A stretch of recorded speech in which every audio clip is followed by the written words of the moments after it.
All right, so today's live stream, we are celebrating a bunch of people's birthdays: Liliana Mumy, Billy West, and Martin Lawrence.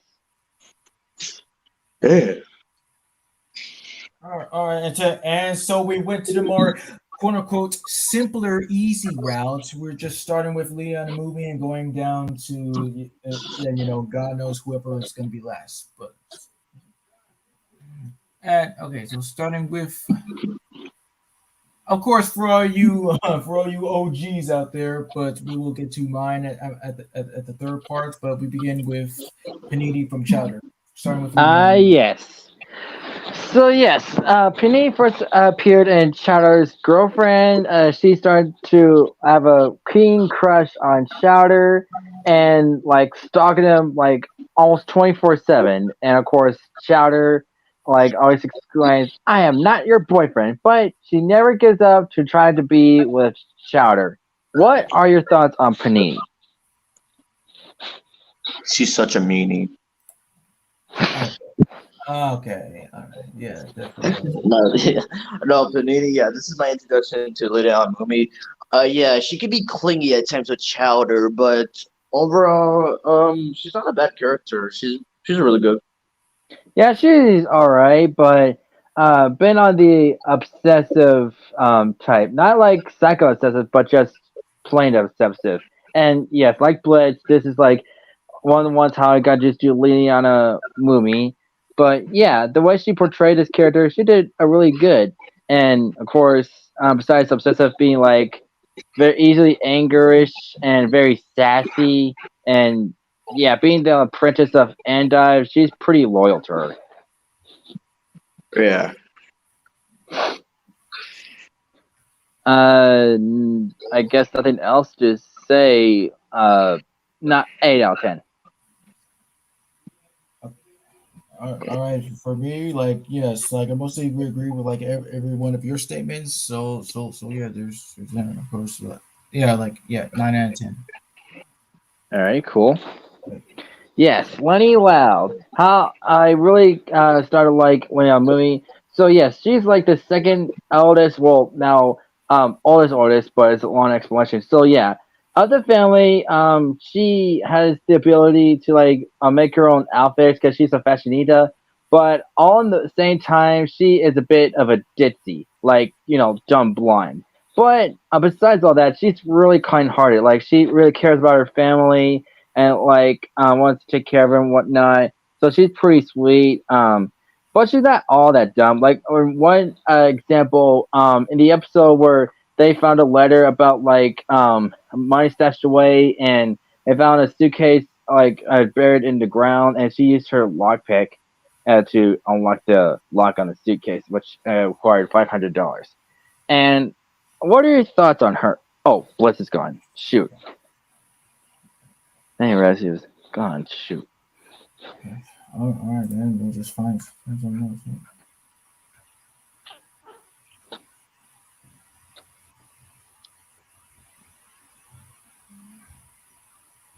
Hmm. I mean, last time.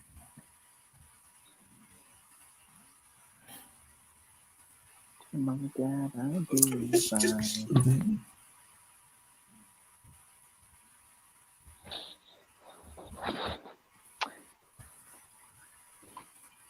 Oh, all right. That was short lived.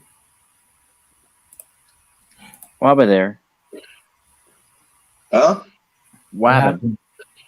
Oh, I got kicked out. Oh. Okay, for me, yes. While I do admire her sweetness, and well, I have a limit when it comes to when it comes to dim characters, but yeah, I try to be patient, but sometimes it just can get a little bit infuriating. But I still like her nevertheless, and I think it's great for her now being like now with Lori off to like college and everything, since she's been off and her taking responsibility of her younger siblings, it's I mean I guess she could turn out much more capable, you know. Yeah, she took over the mantle of the older sister, And of course, back in the older episodes, she didn't know how to drive, but she finally met how to, and now she can like drive her siblings and go see Lori if she wanted to. Right. Yes, that was another thing. I was like, okay, well, good, well, great on you. I'm really, this is a really big step up. And I actually saw the episode too, because like she tried to figure out like a bus route and stuff until like Lakin like wanted to teach her how to drive again using Lisa's robot and stuff, but a thing happened and she started learning all by herself. So that's pretty spot on. And yeah, and the fact that Lily uses the same voice for her for Panini, the fact that she still has the same voice throughout, that's just right on. Well, I mean, kind of, because during the time with Chowder, like they decided to use real kids, and so she was still technically. Oh, okay. Well, if I do some like math here, but I'll try to. And Blitz, like your side when while I'm doing this.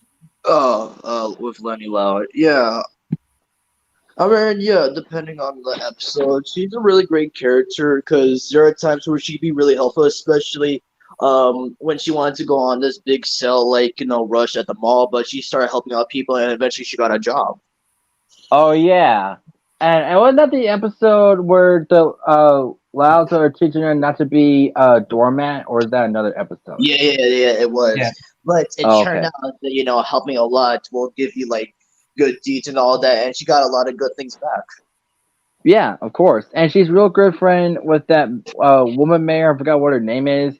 And there's even special about it, where this other character was like trying to take over, but of course she got like found it out. It was like a musical type of thing. But yeah, that one mayor got stayed as mayor. The other like you know yeah. But Hmm. yes, again, Lily, even though she's distant, but you can't hate her. She's too sweet to be hated. Yeah. You said. Oh, oh, okay. Well, So and what? I was gonna give my score, but go ahead. Oh, right, and like two other things. So yes, one of course, like okay, so she was 13 at the time when like voicing on Chowder, and two, it's an interesting fact how Lenny was originally going to be. She was originally going to be, how would I say this? She was originally supposed to be like like super strong and 8 years old and supposed to be like Oh. reminiscent of Lenny from of Mice and Men, like the book, and it's Hmm. very interesting. And I don't know if this is about her or another character, but I think she was supposed to be like plum in her concept art. Well, yeah, like I just didn't know how to say it. Like I was just either big or but thanks for clearing that up. Yeah, but yeah, I'm glad they didn't go with that and just decided to like make this instead. It suits her more. And now you can give your stories. All right, Blitz. Uh, 10 out of 10. Uh, Infinity, because Lily on his most greatest roles. Yeah, 10. All right, cool. Uh, Human Kimberly from Cat Scratch, and this was my introduction to Liliana, and it's one of her most sweetest and tender roles ever. Like being a neighbor of Gordon Waffle and Mr. Blick, with Gordon being the one to be infatuated with her, but all she is just plain nice, and I can respect that. Yeah, definitely. And yeah, she's mainly called Human Kimberly by the cats, which makes sense because she's a human. But yeah, even though I didn't really watch the show that much, but finding out that she was in this is like a wowzer for me, and she did pretty good. And I agree with Fresh; she is a pretty nice character, and the fact that Gordon is a for is something else. Mm-hmm. But what's I, your side? Well, I didn't really watch the show that much, but seeing that one episode, yeah, it was her introduction, like the episode she appeared in. I mean, she was just attached to like Waffle the most. right. Hmm. Yeah, that's all.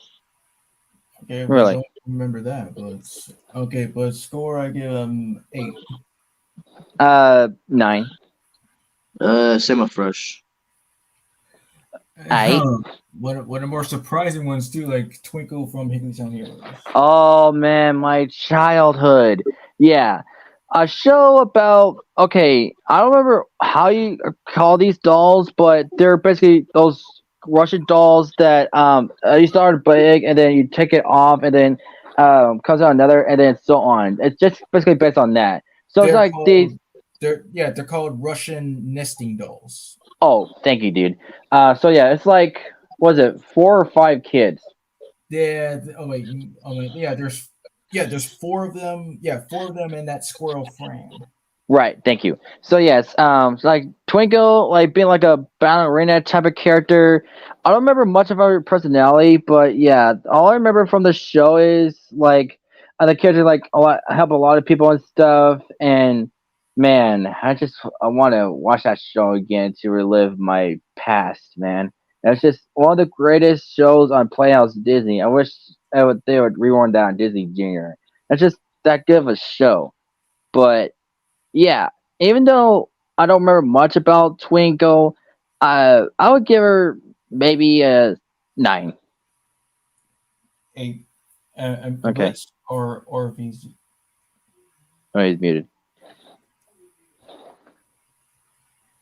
Peanut butter jelly time, peanut butter jelly time. Where are you at? Where are you at?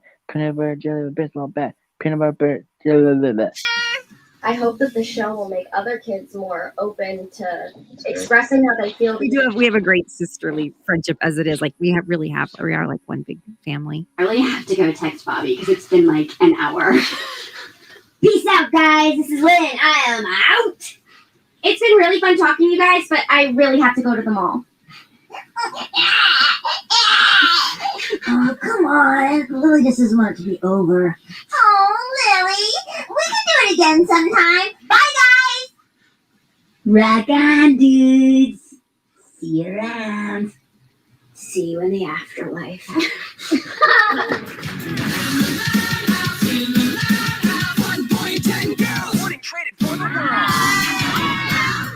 You have a good time?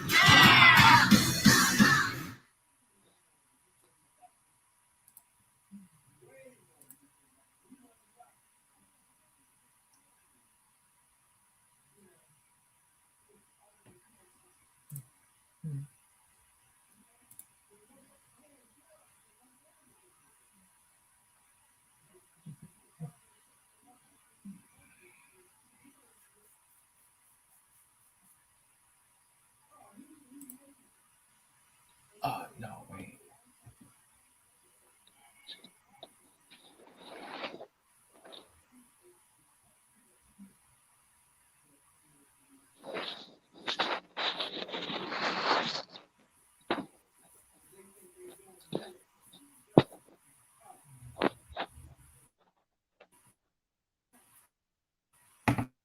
Had to-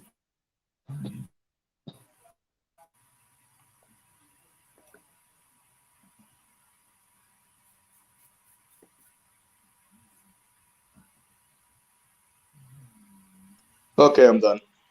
Oh, right. Done with what? I was just putting more, roles in the chat.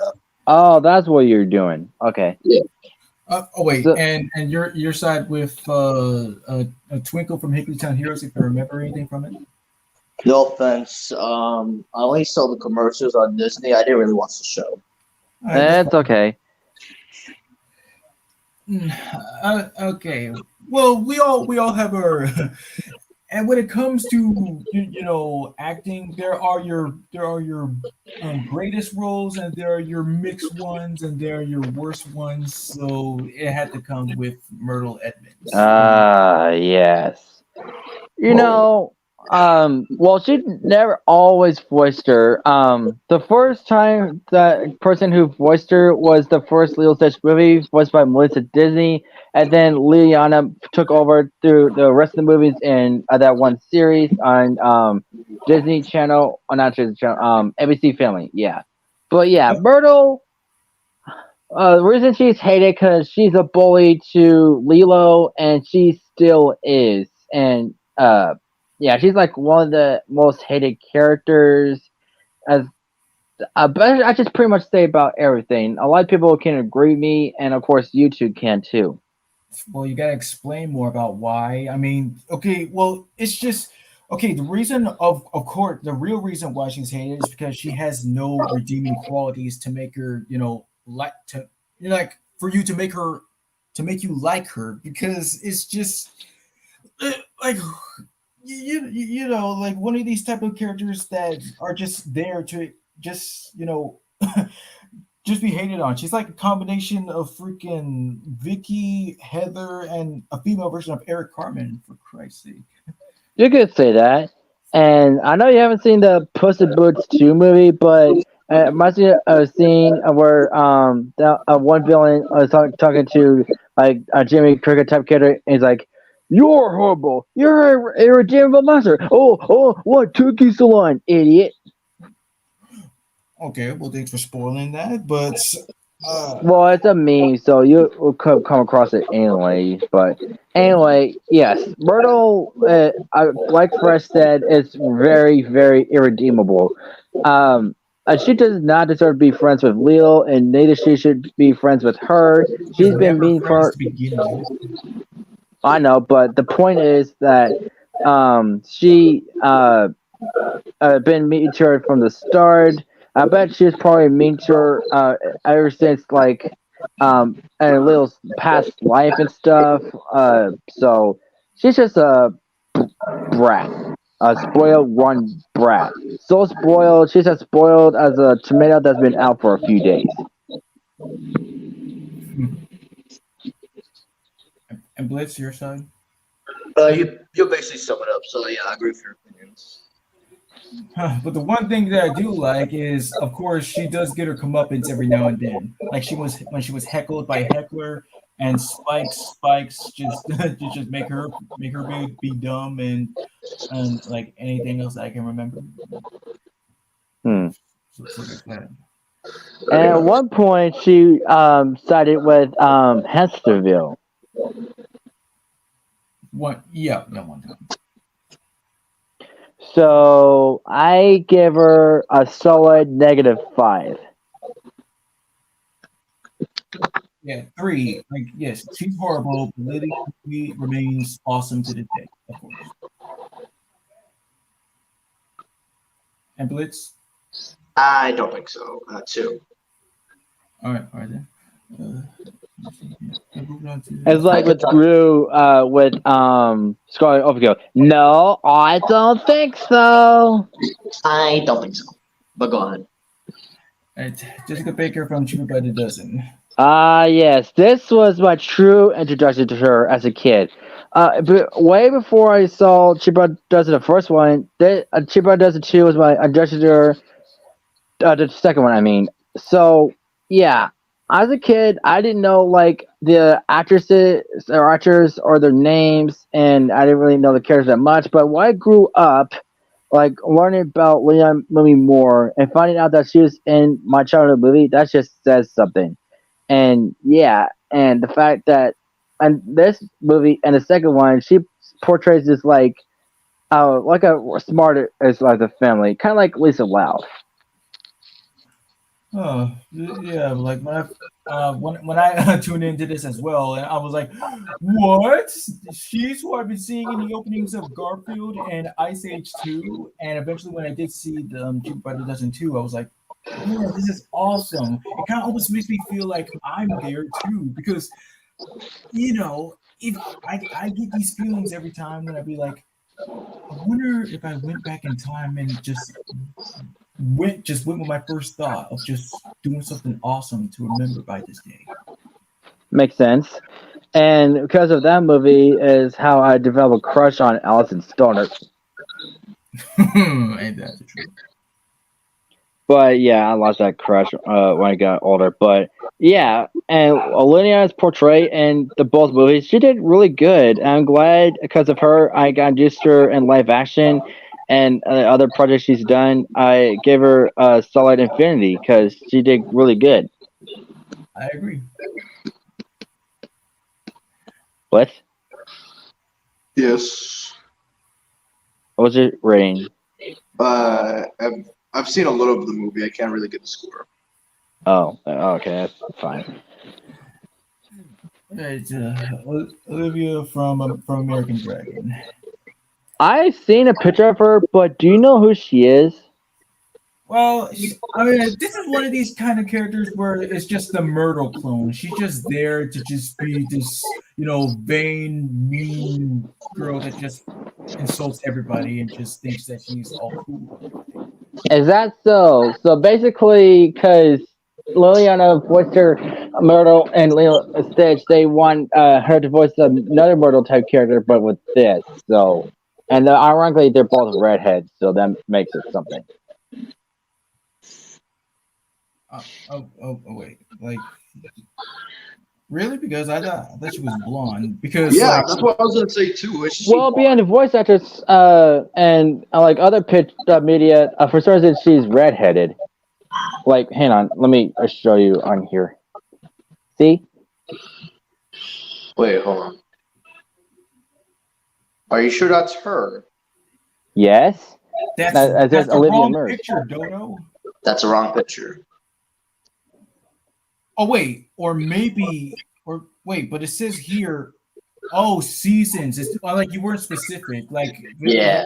the art style. Well, look, I've never seen any of American Dragon, so I didn't know that she changed design through seasons.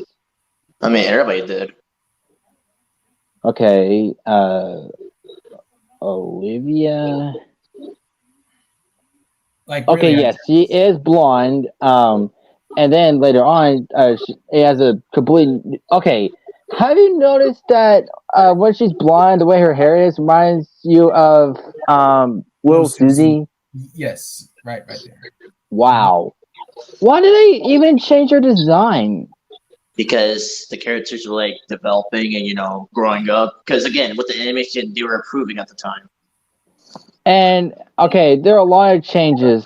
So of course, instead like being blonde and poofy, now she has like longer hair and freckles. Which one do you prefer though? One. Yeah. I guess I kind of prefer the newer look. It's more like recognizable to me. But since I don't really know her and the way you described her, uh, I'll do the same rating as Myrtle. So since you mentioned that, Turtle. I'll give her a 5. okay. But I'll be right back. I gotta get the laptop charger and put my cup in the sink. Turtle. I like turtles. Do you like turtles? Yeah. Do you like turtles, Mr. Bugs Bunny? I love turtles too. I get it. I get it now. Yeah, now you got it.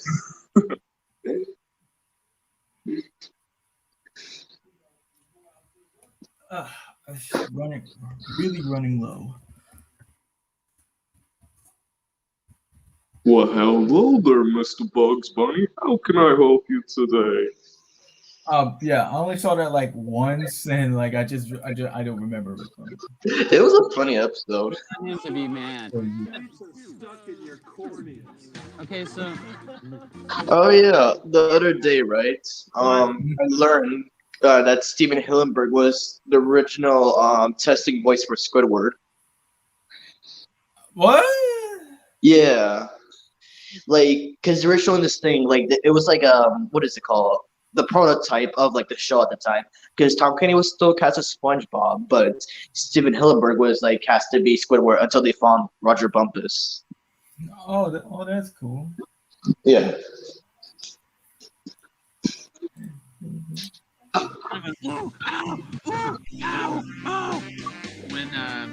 when It's kind of funny how we're reacting to Thomas L. Wilson since it was his birthday yesterday. Wow.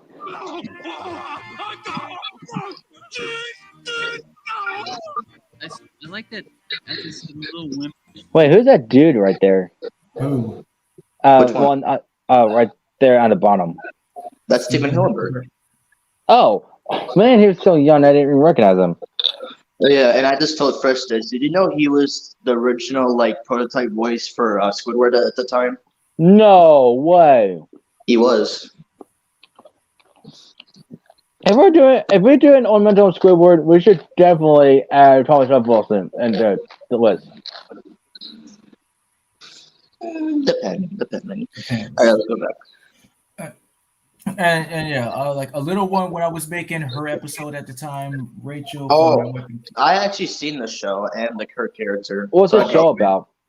My Wife and Kids. So it's about a black family, right? And they just act like any sitcom family. This is a funny show. I recommend it.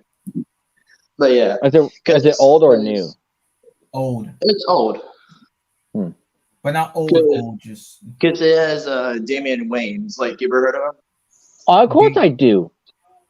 Like, yeah, the Wayne brothers and all that. Yeah. This was a great show, but her character in the show, it was kind of in the middle because she could be a little bit of a smartass. Oh. Wow. This came around the year after I was born because it came out March 28th. And yeah, her character Rachel, some episodes about her, like, yeah, when they went to, what was it, the Bahamas, that's where you could see her. There was also an episode with her with soccer, and yeah, her character's a 50-50. I give her a 6. She's not that kind of important character, but it was funny to see her in the show. Interesting. Well, I might come across it. I don't know how, but I might get into it. Who knows? But since she's disputed that she's like a smart arse at 6.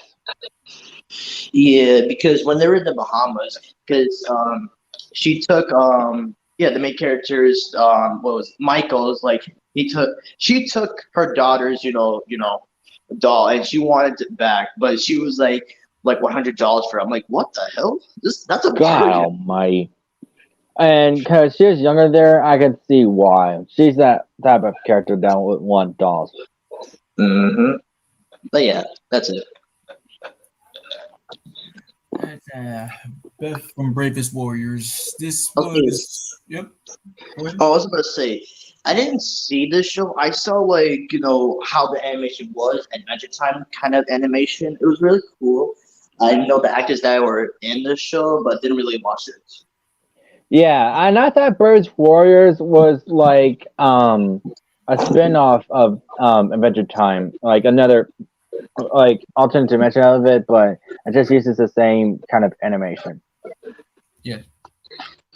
But go on first. Yeah. So like when I did check it out, and I was like, okay, this seemed pretty cool. And even though I wasn't really deep into that, it oh right, I knew that something was off because I was like, wait, didn't she have like another voice? And it was because Tara Strong voiced her in the pilot. Yeah, Oh, because Rob Paulson was also in the pilot voicing the main. What was it? What was his name? Yeah, it's Danny Bass. Yeah.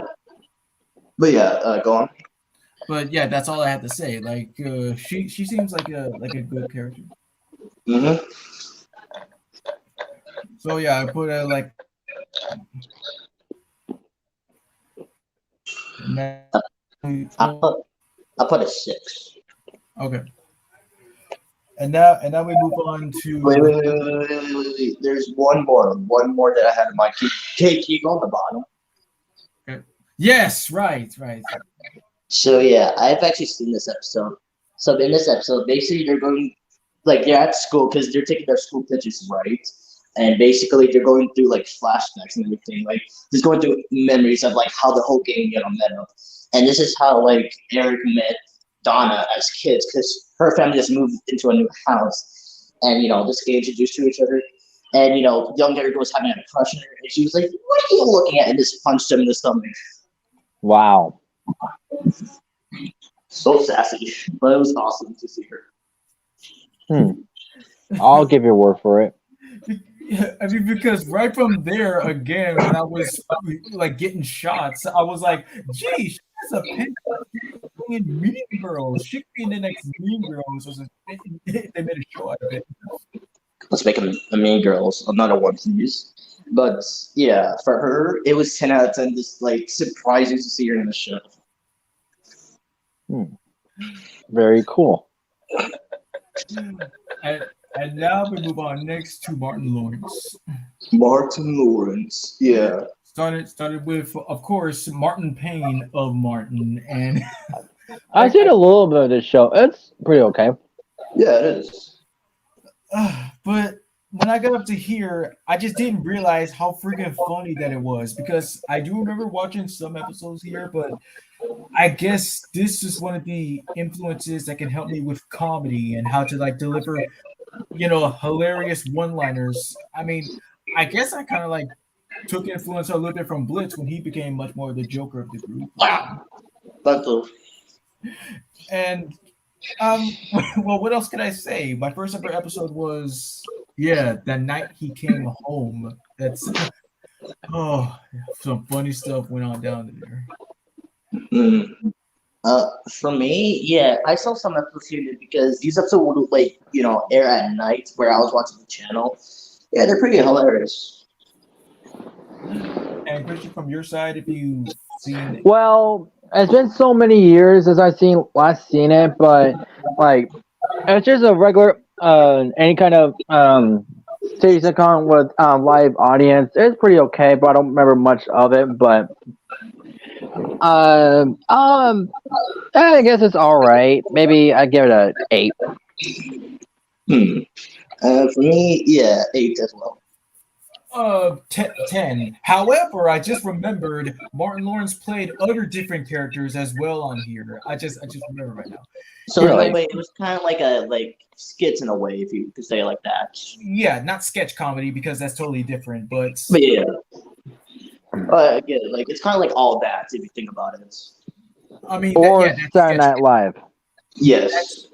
That's sketch. That's still sketch comedy. Oh, okay. Yeah, that's completely different. That's really different.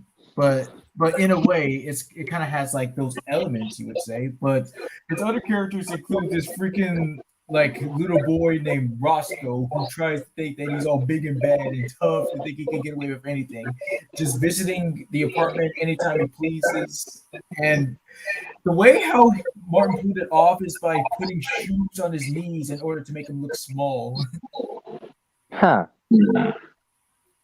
And he's just straight up hilarious. Like there's this one time he was like, "What are you doing here, little boy? I got stuck at the mall. My mom prevented me told me not to, but heck, I'm Roscoe." And he's always having his nose running all the time. Like, wipe your nose for Christ's sake. And then like his other characters is this old man Otis. He is gotta be the most funniest character he has ever played. I'm not even playing. And of course there's this other one named Shanae. She's like some kind of ghetto girl. I was like, okay, this is kind of a little bit uncomfortable for me, but all right, you do you. Got it. But with all those elements combined, I give this infinity. Cool. And now I'm moving on to classic 90s House Party, where he played this dude named Bilal. So what's this movie about, basically, despite the name? Okay, yes. Okay, the movie. Well, what else is basically just a. Oh wait, hold on a second. Yeah, it's a house party. Like after he gets into a fight at school, Kid. Yeah, that's his real name. That's his name because the dude he was part of a group named Kid and Play, a rap group. And okay, after he gets in trouble at school, his dad forbids him from going to a house party. So he sneaks out and he gets into a series of situations, which end up letting him in prison, but he gets bailed out. But at the end, let's say he got the beating of a lifetime. Man. And by beating, I mean whooping, because yes, I know. Your ass. Oh yeah, we'll get there soon enough. And okay, so with Martin Lawrence's character, his deal is that there's this running gag where he's claimed to have dragon breath. And it really starts to irritate the freak out of him. But while at the party, he tried to step as the DJ, and he has some funny moments here and there. It's just remember it like it was yesterday. And overall, I give this 8. Oh, look, a person I haven't seen in a while. Look at the bottom chat. What? That's one of your subscribers, Christian. What, Shano? Yeah. I totally forgot about that guy. Damn. To say out loud, why don't you? Have you seen this? No, I haven't seen Shazam 2, but I've seen the Mario movie. It's worth to see. Yeah, I'm waiting to see both Shazam 2 and like the Mario movie. Just trying to wait for the right moment. But I have something very important. Because if you go out in the woods today, you're in for a big surprise with open season. Yes. Because this is how we got introduced to it overall, like in the first time. Like, have you? Oh yeah, this is like one of them, and eventually this is how I got introduced to him. So Yeah. yes, he was the first voice of Boog, being like the pet of this forest ranger, Betty or Becky or something like that. It's been a while since I've seen the movie. Wait, what was it? Bet? No, wait. I mean, like, what could you? Anyway, but yeah, the way he performed as Boog, he like a chill guy, like having time of his life.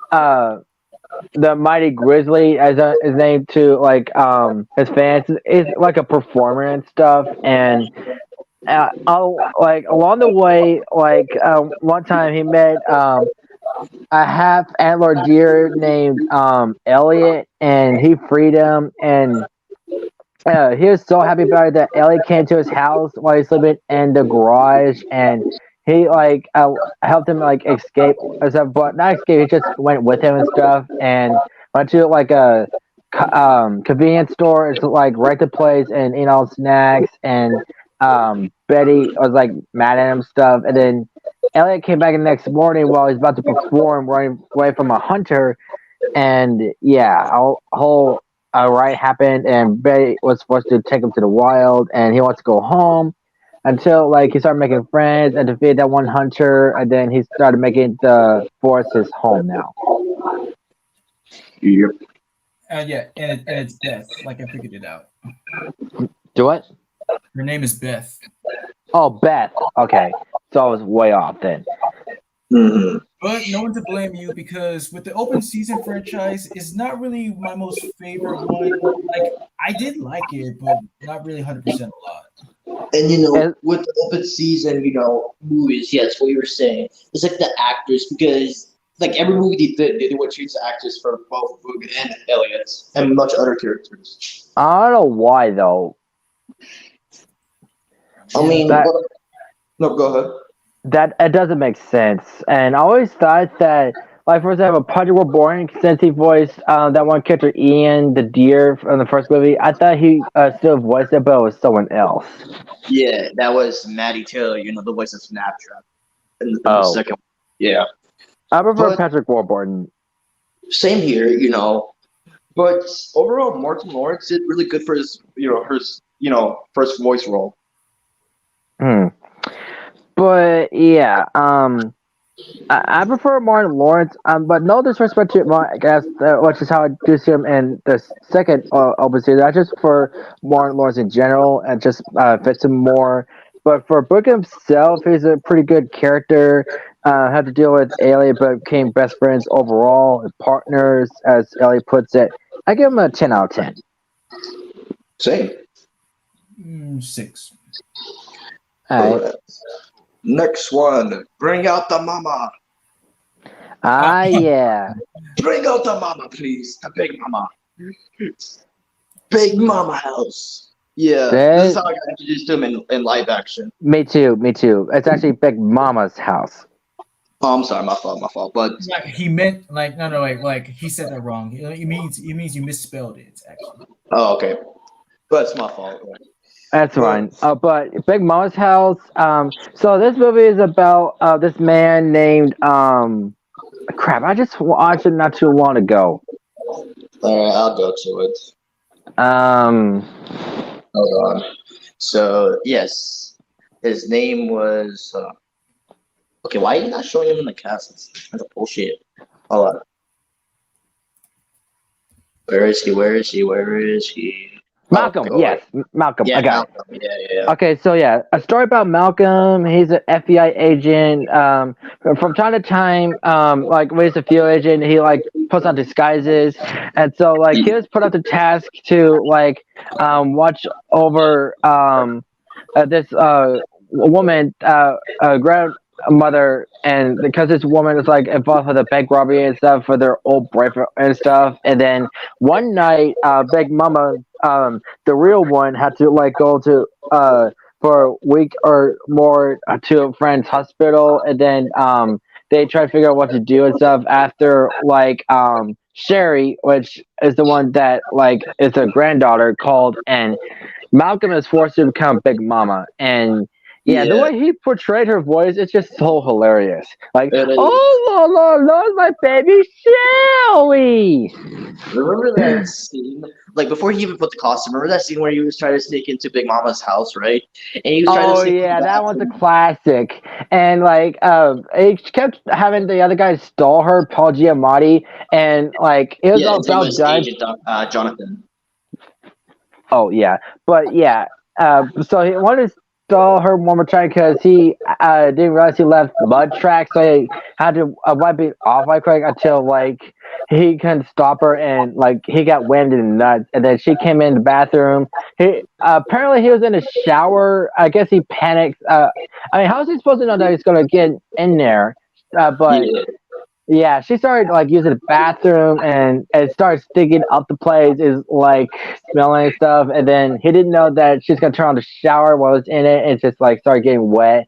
And then like he tried to sneak out of bed without her seeing him. And then like he saw the toilet like gurgling stuff. And then he came seeing his partner is like, I've seen a lot of crap in my day, but dang, that was a lot of butt. But that's just so funny.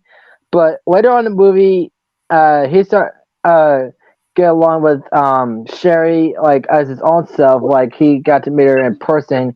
But one night when her boyfriend came along, was about to like kill everyone, but he accidentally like blew his cover and stuff, and then she found out the truth.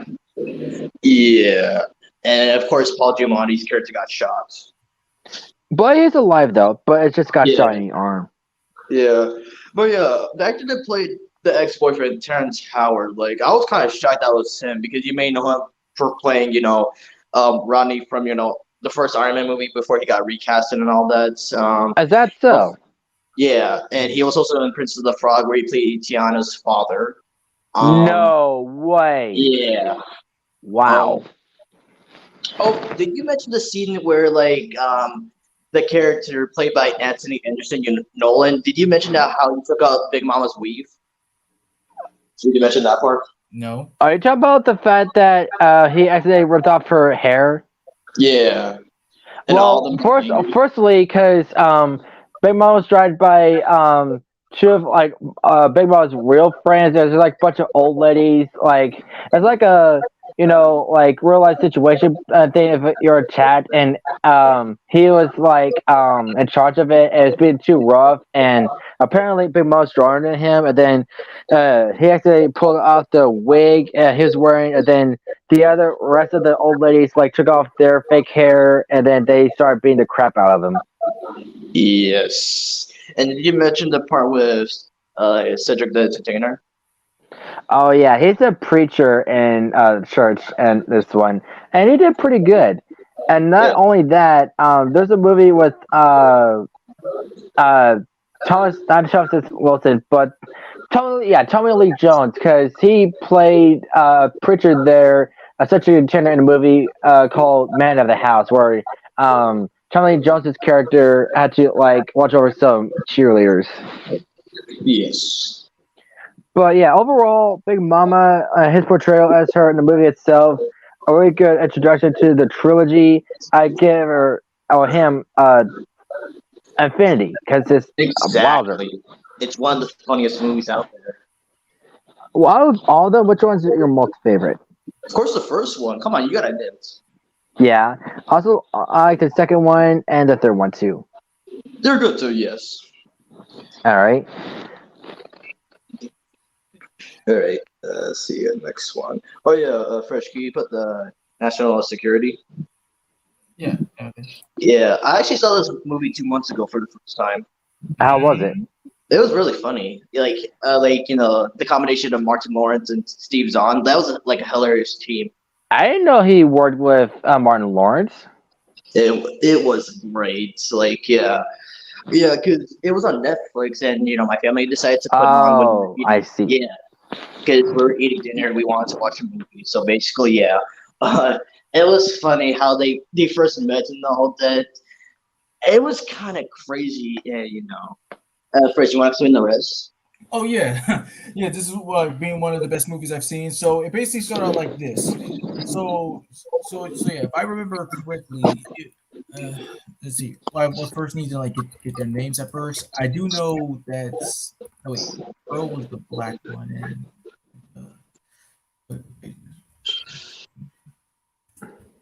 Are you trying to find out what it was? what were their names? Oh, their names. Okay, hold on. Let's see. Oh, okay, Oh, so wait, yeah, already got it. Martin's name was Earl in that movie, and for Steve it was Hank. Yeah. Okay. So it started like this. Hank first saw that Earl was at his car, and he assumed that he was gonna like break, steal it or rob it or something like that.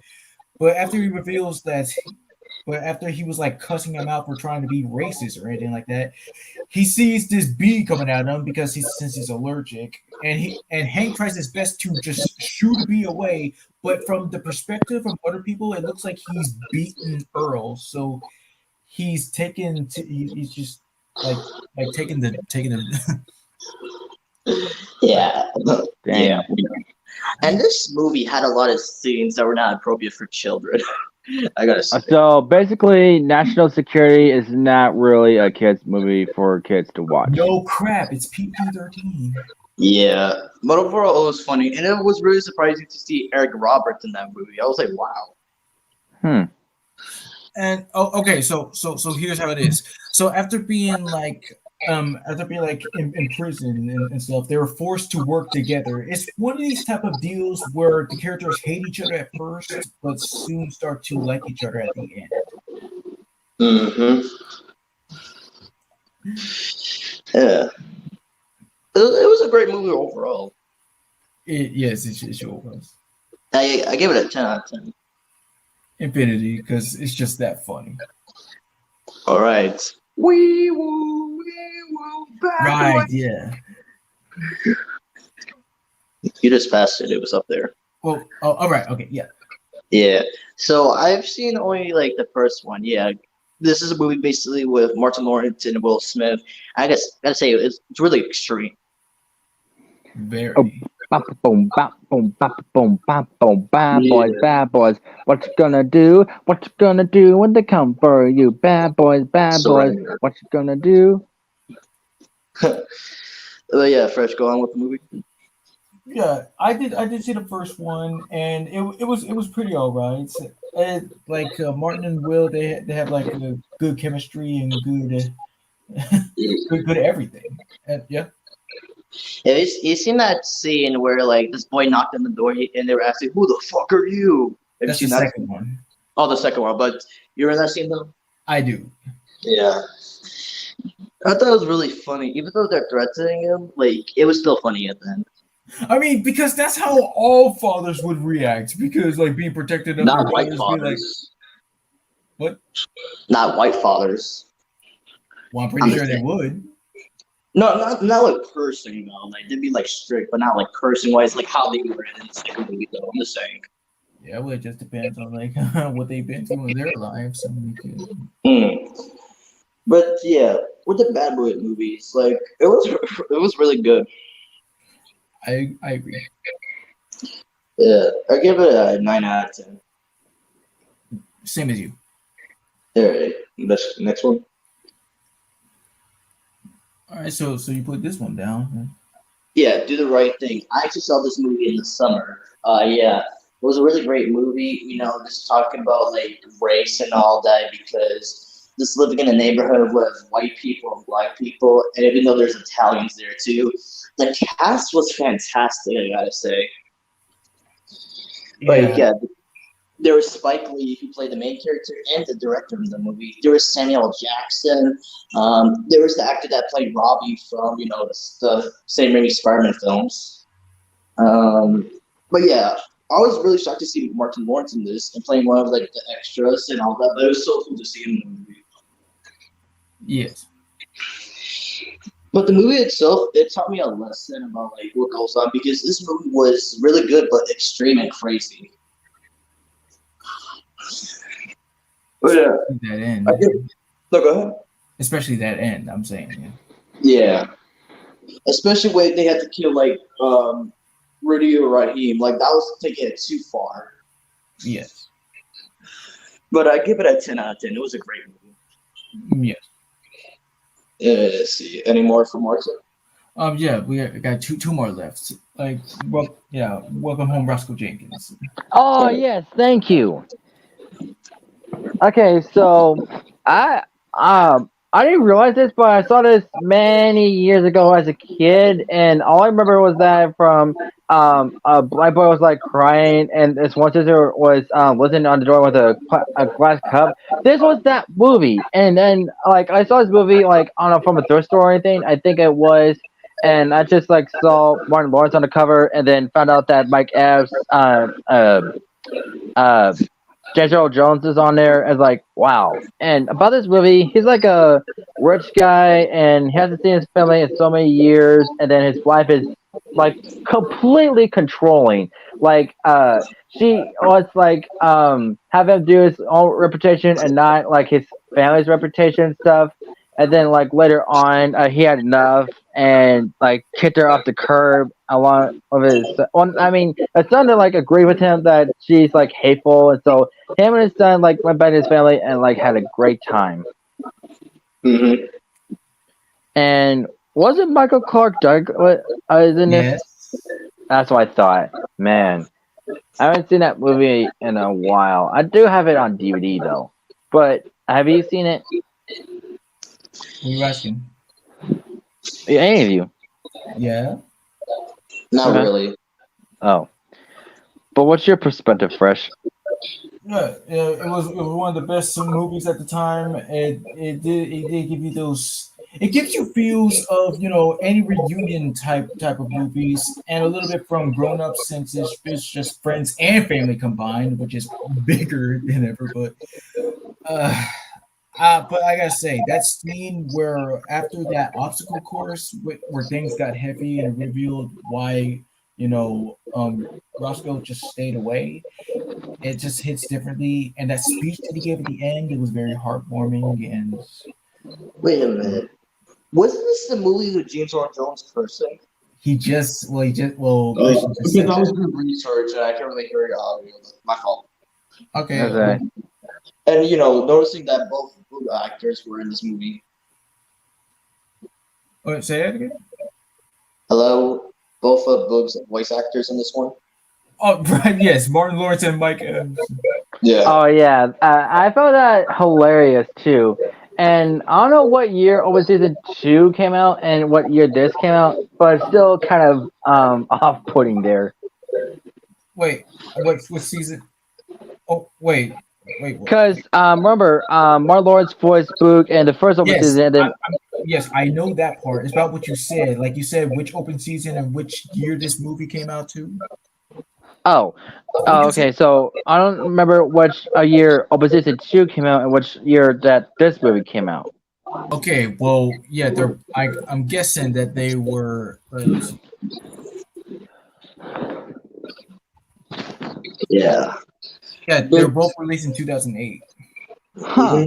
Well, how about that? But I kind of find it funny how like James Earl Jones said bullshit. It was funny as hell. Mm-hmm. Yeah.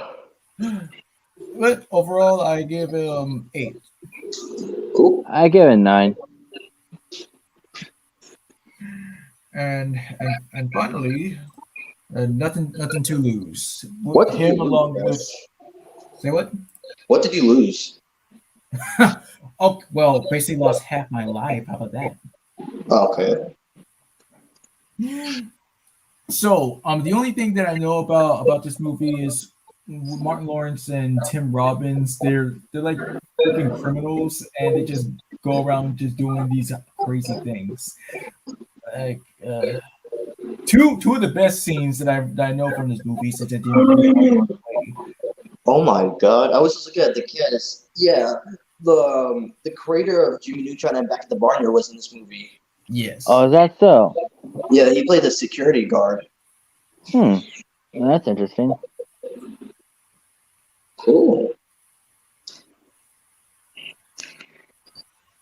But anything else about the movie or no? So one scene that I do remember is when they were trying to rob a store, and Martin Lawrence, he was trying to like intimidate this old dude, but it worked on another dude at Tim Robbins. He was like, "Free sucker, bitch!" and then another scene, of course, the spider scene where Tim Robbins was unaware that there was a spider on his head, and then it crawled all over his body. And even when he stepped out to shake the spider off, it was gone, and his freaking feet went on fire. Oh, dang. And the funniest part, Martin Lawrence was straight up dying, laughing his butt off, like for real. Real What is this reactions. happening? I like that in movies, like real reactions and all that. Exactly. So yeah, that's it for Martin Lawrence. Oh, the And 2018 movie. Yeah. what? And it's on Netflix. Huh. No wonder I've never heard of this. Heard of what? Nothing to lose on Netflix because it's on Netflix. Okay. And now we go to like the biggest legends of voice actor industry, Billy West. Yeah, go to the big dog. All right, starting with yes, Futurama. Right. East? I thought you said West. What? What kind of compass are you looking at? This one, sir. That's West. You're fired again. I just love that scene. What you talking about, Willis? Oh man. So of course I'll let you go first since you both are Futurama fans. Okay, not really Well, fan, but like This is like some episodes. I just like the characters. Like, yeah, I'll explain it. yeah, well, Blitzed.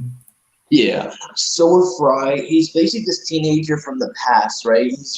And talking about his origins, he was supposed to deliver a pizza, but the whole time it was a prank, and he got in this pod, which sent him in the future, and he was frozen the whole time. So And he was that's getting- how it happened. Yes. Yeah, because Wow. of a prank. And now he's getting used to like this whole like thing with robots, aliens, all that, you know. Yeah, I just like him and Bender's like friendship. Even though it could be a little bit faulty, it's really funny at the same time. What's sad though, I found this out like through a video game. I don't remember which one, but there's like a Easter egg, and this guy Captain Excellent like mentioned like there's like a figure of a dog that is the same dog and Futurama that like waited for Fry to come back, and then he can wait there. Yeah, the bring. Hey, Christian. Hmm. Bite my shiny metal ass. Fish, can you see the lamb with Fry? Oh wait, it doesn't look so shiny. It will be when your mother kisses it. That's not really what he said, but okay, that's even No, better. I'm ad-libbing to that. Oh yeah, I said I did say it was better though. But yeah. But Fry? what I learned about Fry, he's a bit of an idiot. I think it was mentioned on Watch Mojo because there's like this one episode where they're like at a wax museum, and then it's like, oh wow, this one is like so realistic. It was actually a real guy, it's like a janitor or something, and he thought he was like a statue. Here's the thing, though, Christian. He might be dumb, but remember, he's adjusting to the new world he's just got into. Well, yeah, but Watch Mojo still consider him as an idiot. Well, yes, even though oh, yes, okay, yes, he's the resident idiot. Like, yes, we do know that he is one of the dumber in media, but he still means well. Yeah, he Yeah. does. And what I And he found is like that gave out like one of the memes. Like he did that one squinty look. There's also "Shut Up and Take My Money." yeah, Really? because I actually watched the episode because the episode was about iPhones and legit they take this little thing and put it in your eyes. Oh my god! They But yeah, just took it too literally. yeah, Fry as a character, he's really cool. Could be a little bit. What's the word I want to be here? I guess a little. What can I say about him? What can I say? Nervous sometimes, especially with Leela, because trying to go on a date with her. But what Well, about, huh? I can see why, cause like she's like one of the hottest characters, so I can see why. But yeah, what I also found out that Charlie Schlatter was supposed to play Fry. Is that so? Yeah, but they changed it last minute. But I don't blame him. But Well, if yeah, we did all Metro for Fry, we could add Charlie Slater if you want. Schlatter, but okay. Slatter. Sorry. Yeah, Schlatter. But Fry, I give him a 10 out of 10. Wait a minute, I just remembered something. Rob Paulson. Yes, Rob Paulson auditioned for him too. Really? Yeah. Because, Huh. there were some auditions he did. It was Fry from Futurama and Klaus from American Dad. Wow. Wait, you mean Deep Bradley Baker? No, because Rob Paulson was auditioning for Klaus as well. Duh. Oh, wow. Yeah. That's a whole nother thing. But anyway, let's move on. But Okay. one more thing. Speaking of auditions, speaking of auditions, Billy West did originally audition for Bender. He played him like a construction worker. That's Is right. that so? Yeah. Huh. I wonder how that would turn out. But I like John DiMaggio's performance because it makes him much more iconic. Yeah, okay. Next up, his great grandson, Professor Farnsworth. Yeah, that was Wait. kind of crazy. Yes, Wait. get this. Yes, I know you're about to say, yes, get this, yes. Yes, since Fry has been chronologically frozen for God knows how many times, he's actually older than Farnsworth. Yeah. I know that, but it feels weird at times because considering he's young, still looking young, but I was telling Christian that. Wow, okay. my life is a lie right now. You thought that he was just a random scientist? Yes. Well, good news for you. I don't want to live on this planet anymore. Wow. So this whole entire time, Fansworth was just Fry's. Oh my god. Farnsworth. Yeah. But he's a cool scientist at times.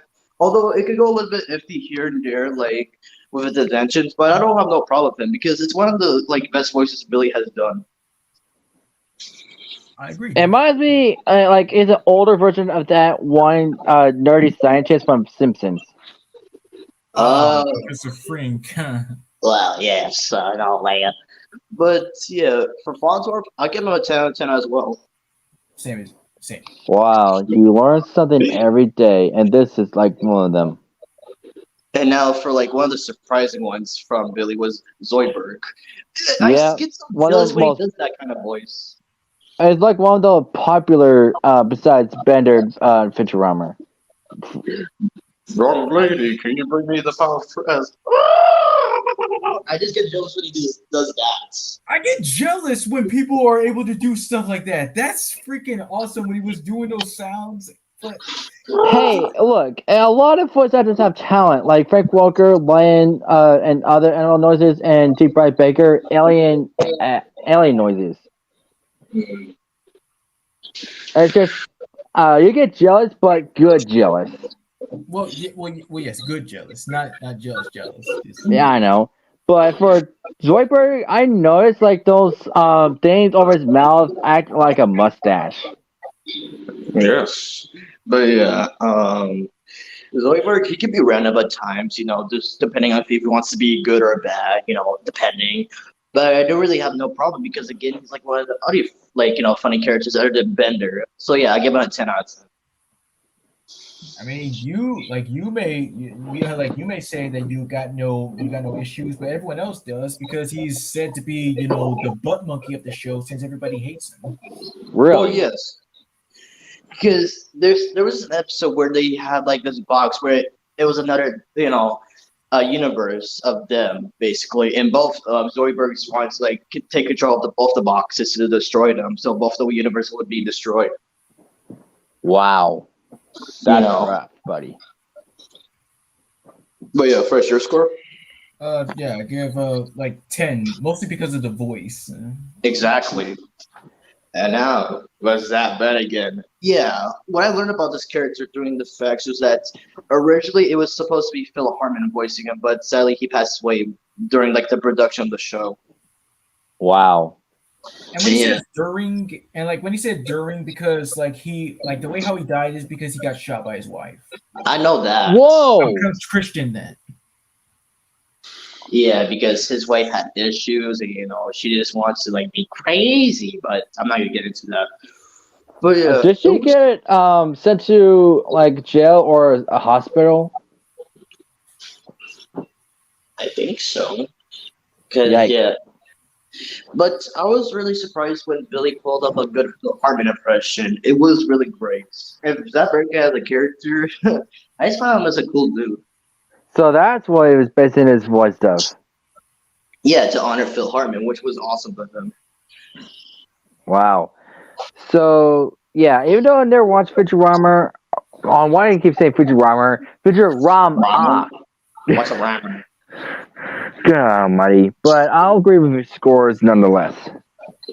So yeah, overall his all of his roles from like Futurama were like really surprising and really great. It's Infinity for me. Same. And I don't know how he can do anything with those lobster claws. I mean, have you seen Larry the Lobster? Well, ironically, I was watching an episode earlier, Larry's Gym. Have you seen an episode where he hydrated SpongeBob and he came all Yes. muscular? Yes, I seen that episode. But on to the next Boy of the West character. Yeah. Mm. Funny. What's up, Doc? Yeah, I first got introduced to his version in Space Jam. Me too. In fact, yeah, Space Jam was the first time for both Bugs and Elmer Fudd to be like they. Yes, but with his Elmer Fudd, I also got introduced to his Elmer Fudd in the Looney Tunes show. Huh. That's pretty cool. Yeah, but his version of Bugs was really great, even for the movie itself, because Billy West proved to himself that he could be like one of the successors of Mel Blanc. And he Well, of course.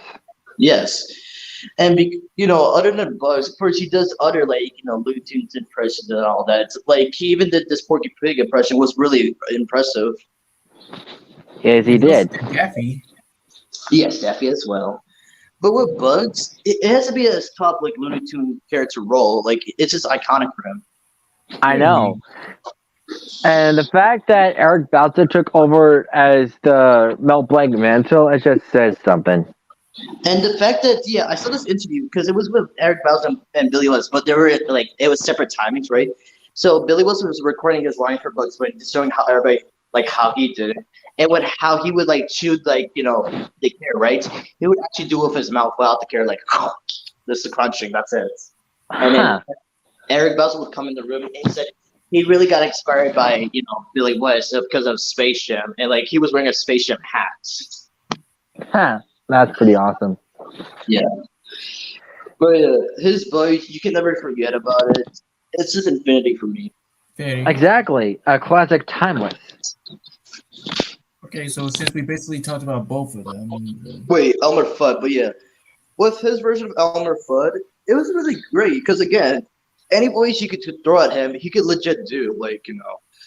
Yeah, mostly seeing him from, the Looney Tunes show. He did great in Space Jam, but remember that episode with Elmer Fudd and Daffy Duck? If you remember? What do you mean? Oh! Are you talking about where Daffy had to do a interview thing and he had writing on his hand, but he licked his fingers? Yes. Oh man. And let's not forget grilled cheese. Yeah. Grilled cheese, if you please. It's gonna be all very sexy. I'm gonna put you on the heart-shaped bed, and I'm gonna be my undies. It's just we're gonna have a good time. Grilled cheese, if you please. It's like Yeah. one of the best. But what do you think about him being a news anchor instead of a huntsman? It gives them a more of a new perspective because think about it, Bugs doesn't live in the woods anymore if you think about it, and it's like whole and everything. So like it makes sense. Because why would he be hunting? Yeah, you're right. Yeah. But yeah, But yeah, overall, Billy's portrayal as Elmer, he did pretty good. He should do it more often, but he doesn't do it more, which is sad. But I still respect him for that. Another timeless classic and a timeless honor, Infinity. yeah, finish. Agreed. Popeye. Yeah. Popeye the Sailor Man. Again, another what he was easily perfected by, because with Popeye, just doing the voiceover role, really surprised about Billy West and Marisa Marsh's version, but with Billy West's, it was awesome. That's all. Yep. What? Oh, I said that's all I had to say. Oh, all right. Yeah, I couldn't say it better myself. But yeah, I give it a 10 out of 10. Me, Infinity. Even though I never really heard his version of the voice, I'll take your word for it. Buzz.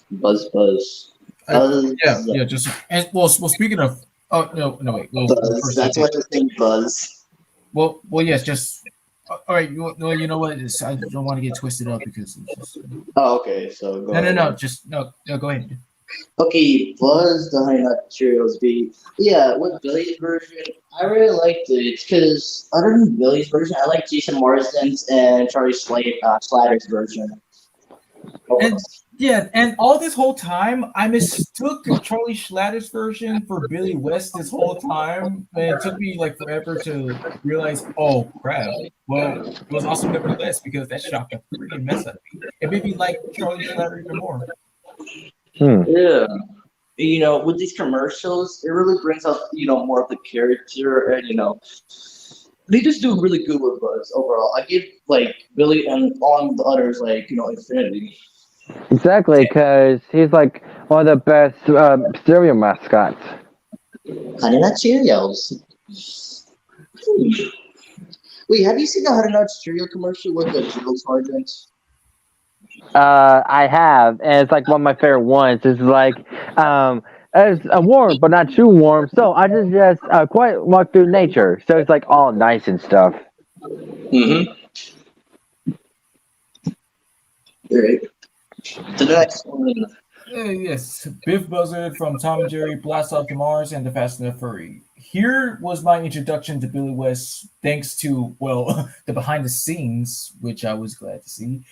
And with Biff being part of, they're astronaut majors, along with Biff Buzzard and Buzz Blister, voiced by Jess Harnell. They have like good chemistry, and even though they do like butt heads here and there, they got much more better in Fast and the Furry. And I would say Biff is kind of like the much more serious and mature one, so to speak. Yeah. But why I didn't like one scene like during the last race where Tom and Jerry like neck and neck. Biff was like grabbing the binoculars from the. Oh wait, no. Yes, Buzz grabbed the binoculars from Biff. Yeah, there you go. Yeah, and I was like choking him out and stuff, and I really felt bad for him. And you can see in the background, it's like breathing an oxygen tank and like ripping his shirt to get some air. It was kind of like freedom, but still. Yeah, I know, but Biff is an alright character. But out of all of them, which one do you like better? I mean, it's hard to tell. I just do like them both. They're just that good of a team. Yeah, sure. I give Biff maybe 8. Yeah, I agree. And Blitz, have you ever seen these movies? Yes, Oh, he's muted. Oh. No, I said I did see these movies. Like I agree with your score because this Billy West and Jess Arnold's like chemistry together with these kind of characters I like. Oh yeah. And also in oh right, that's right. In Fast and the Furry, Billy West also voiced Squirty, the dog of Granny, voiced by Charlie Adams. No way. He did? Wow, he Yeah, did dang good job. and he was also like the Hollywood guy, Mr. Hollywood, that ancient pharaoh dude. Oh, President of Hollywood. Yeah, Yeah. The one that's like a freaking Illuminati type of thing, but man. And the fact that I'm trying to imagine his character and like got fired sort of, and then Rob Paul's character, his assistant, got like the mental of it is like pretty awesome. yeah, he deserved it. Yeah, he did. He got it with the ladies. Can we mention another character that he voiced in another Tom and Jerry movie, The Magic Ring? I just got it covered. Okay, thank you. Yeah, that's right. Yeah, Freddy. This is a complicated one because yeah, Freddy in this version, he's like he first appeared way long ago in the cartoon Jerry's Cousin as Jerry's older cousin named Muscles. Muscles, yeah. That's why I was kind of confused too. I was like, why did they change the name? Then again, they did it with Nibbles. So what can you say? Yeah. Yeah. But back in the day, his cousin was just like is a good cousin, like standing up for Jerry, like being up Tom. But in this incarnation, he's like a bullet to Nibbles and Jerry, so he's like a punk. Yeah, or maybe continuity not really existing at the time since he doesn't really kind of know him. Which is Well, yeah, because there are different versions of Tom and Jerry. Like, they have different owners from time to time, so it's not always canon. Hmm. But yeah, his version from the Magic Ring, like, it's pretty good. Yeah, and along with a character that's played by Jeff Bennett. I forgot what his name was, but yeah. It was wait, what was it? I was his name. How do I remember? Joey. It was Joey. Thank you. But yeah, his portrayal as Freddy / Muscles, I give him 8. Same. Yeah, it's a bit mixed since he got like a little flanderized, but it's still cool. And of course, oh no, it's terror time again. Ah, damn it. Shaggy Rogers. So yeah, this is like the only time that he voiced Shaggy. Only in the movie Zombie Island, the first one back in the 90s. So, and this portrayer, you talk. I can't speak English. Portrayal. Come on, portrayal. I can't help it. I'm talking like freaking Elmer Fudd. Just take over. Or Mushmouth. Mushmouth from Fat Albert. That's a good one. Oh wow, they actually took it.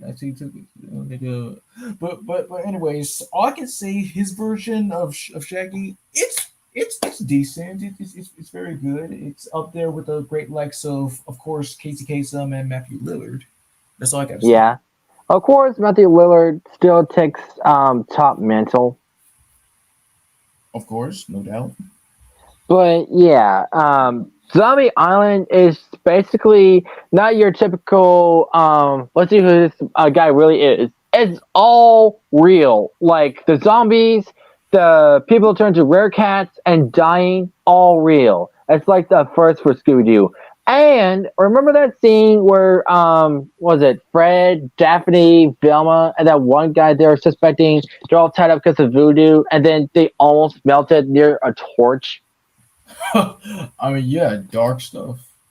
Yeah, so it's like one of the most realistic ones, other than what do you call it? Mystery Incorporated, where they had like supernatural and stuff. And Nice. Blake, your side? Yeah, another voice that he perfected was Shaggy Rogers. Really surprising. I liked his version too. Homage to Casey Kasem. That's all I have to say. All right, yeah, I give it a 7. I give it an infinity. It was really good. Okay, just need to step up for a sec, but I gotta see like what I can settle on. Uh, Okay. okay, so where do I go? Oh, where do I go? Now, what the heck?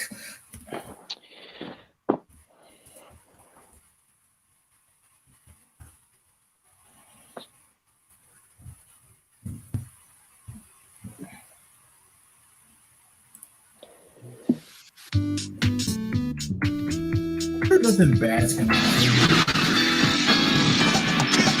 Good news, everyone! We've unfroze 107 facts you should know about the beloved animated sci-fi series Futurama. I'm Cade, and this is Tuned Up on Cartoon Hangover. Number 1. Futurama is one of the first animated shows to incorporate only digitally colored cells. Number 2. Because each episode takes a year to complete, the team works on all episodes simultaneously. Number 3. Once scripts are completed, voice acting for up to 20 episodes is recorded in as little as 2 weeks. Number 4. The writers are assigned index cards with plot points that they must use as a focal point for the episode. They also share what the team refers to as blue cards. These colored index cards contain plot devices frequented by Futurama, including Trial, One and Tor. Number 5.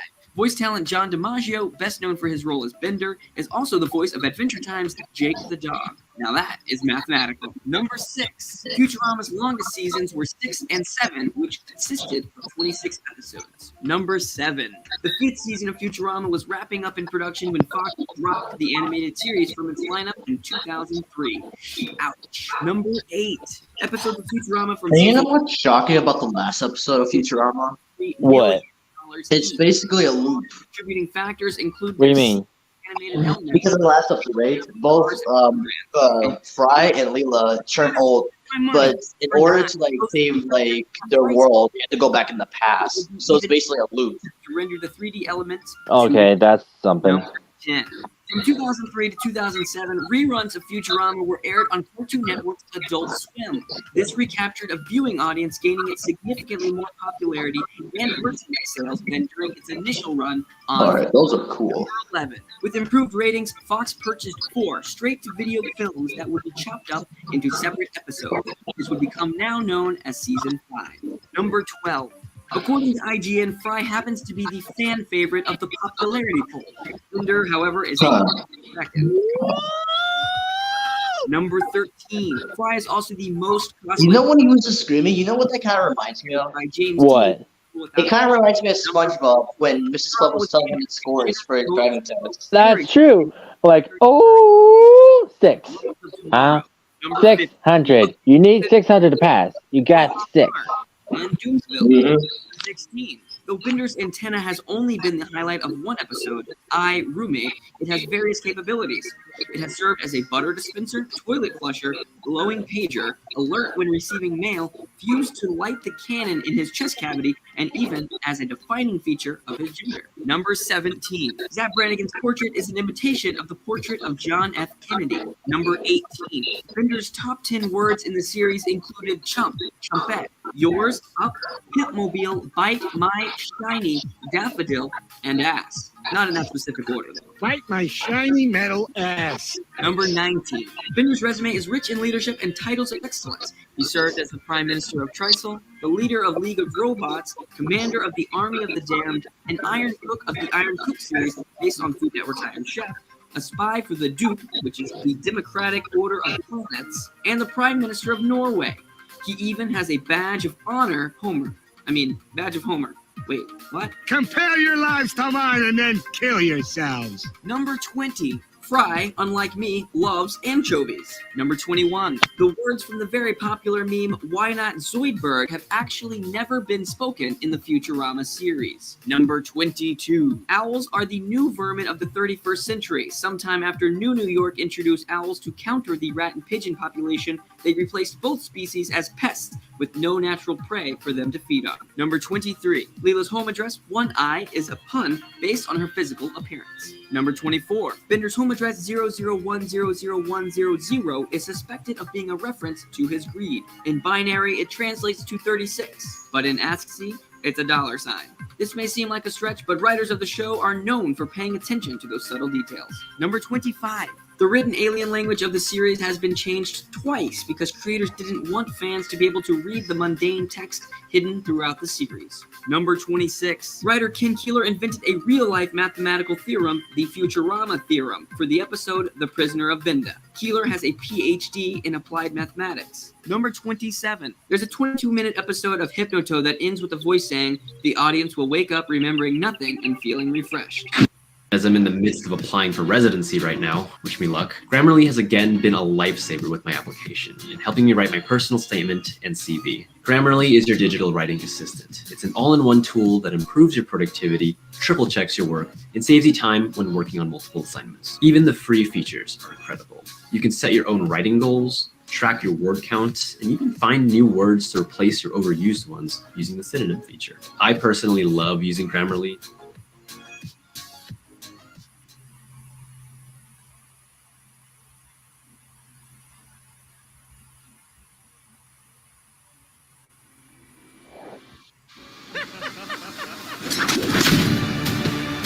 These were one-man death squad.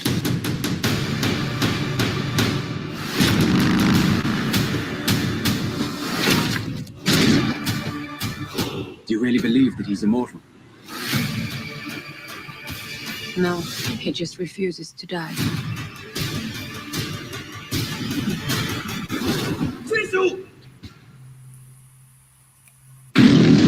Okay, I'm here. Oh. But bleeds. Okay, he might be doing something. Number 28. The slogan of Planet Express is, "Our crew is replaceable, your package isn't." Number 29. Futurama pays homage to Star Trek and the Jetsons by utilizing their audio tracks for sound effects throughout the show. Number 30. In Roswell That Ends Well, the crew travels back in time and Zoidberg is captured by the US military for an alien autopsy. This suggests that the Decapodian was the alien species found during the Roswell incident of New Mexico in 1947. Being the 51st episode of the series, it also served as a clever reference to Area 51. Number 31. Bender's original name was URL, pronounced Earl. Number 32. When Comedy Central picked up Futurama in 2009, the budget was trimmed down significantly. Rock posers, let's go. What? Nothing. Yeah, I heard that. I didn't. That was a reference to something about my phone. We're going. All right. Well, I'm like, we did discuss like Shaggy, right? Or yes. Dude. Oh. Okay.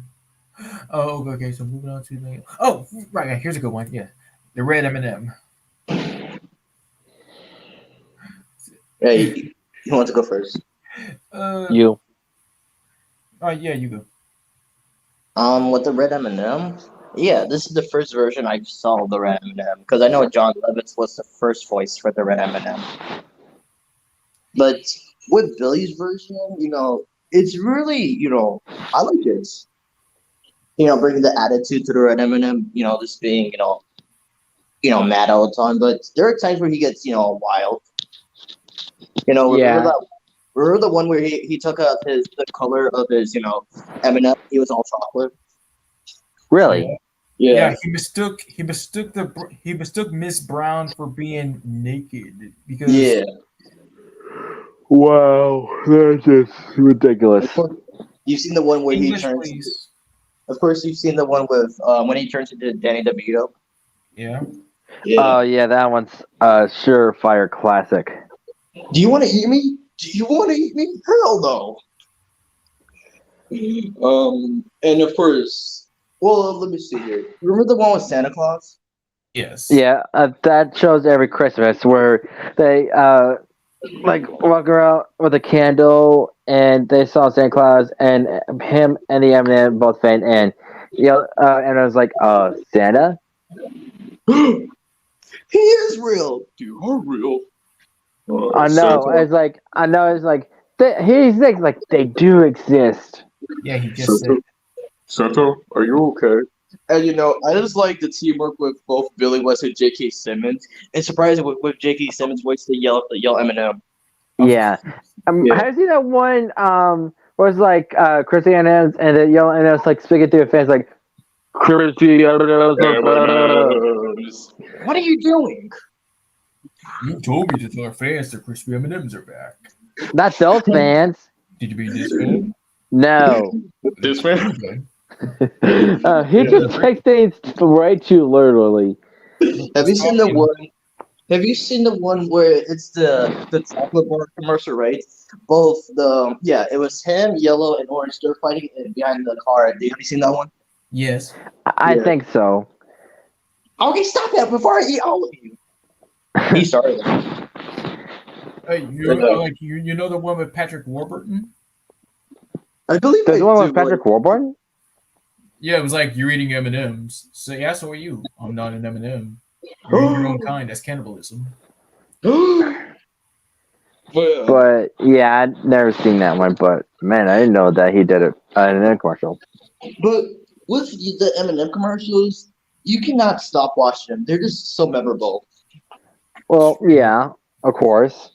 Ever since M&M's came out, they came to subtle reference to M&M culture. Have you seen the one where they represented the new M&M, but they decided to eat them? Are you talking about that new purple one? No. This was like an old one. Remember, they represented the new M&M, but they ait them. Which one is that? Was it the caramel one? I believe. Was it? Wait, or wait. Or was it the pretzel one? Yeah, the pretzel one. Yeah, that one. No. Yeah. But what I also like is how, in this one interview with J.K. Simmons, he actually, gave Billy West a lot of credit for his teamwork, and I like that. Yes. Yeah. Wow. And I even see this one photo with him and J.K. Simmons recording his role, for the yellow and red M&M, which is awesome. But, I know there was other versions of the red M&M, but Billy stands out the most, 10 out of 10. Infinity.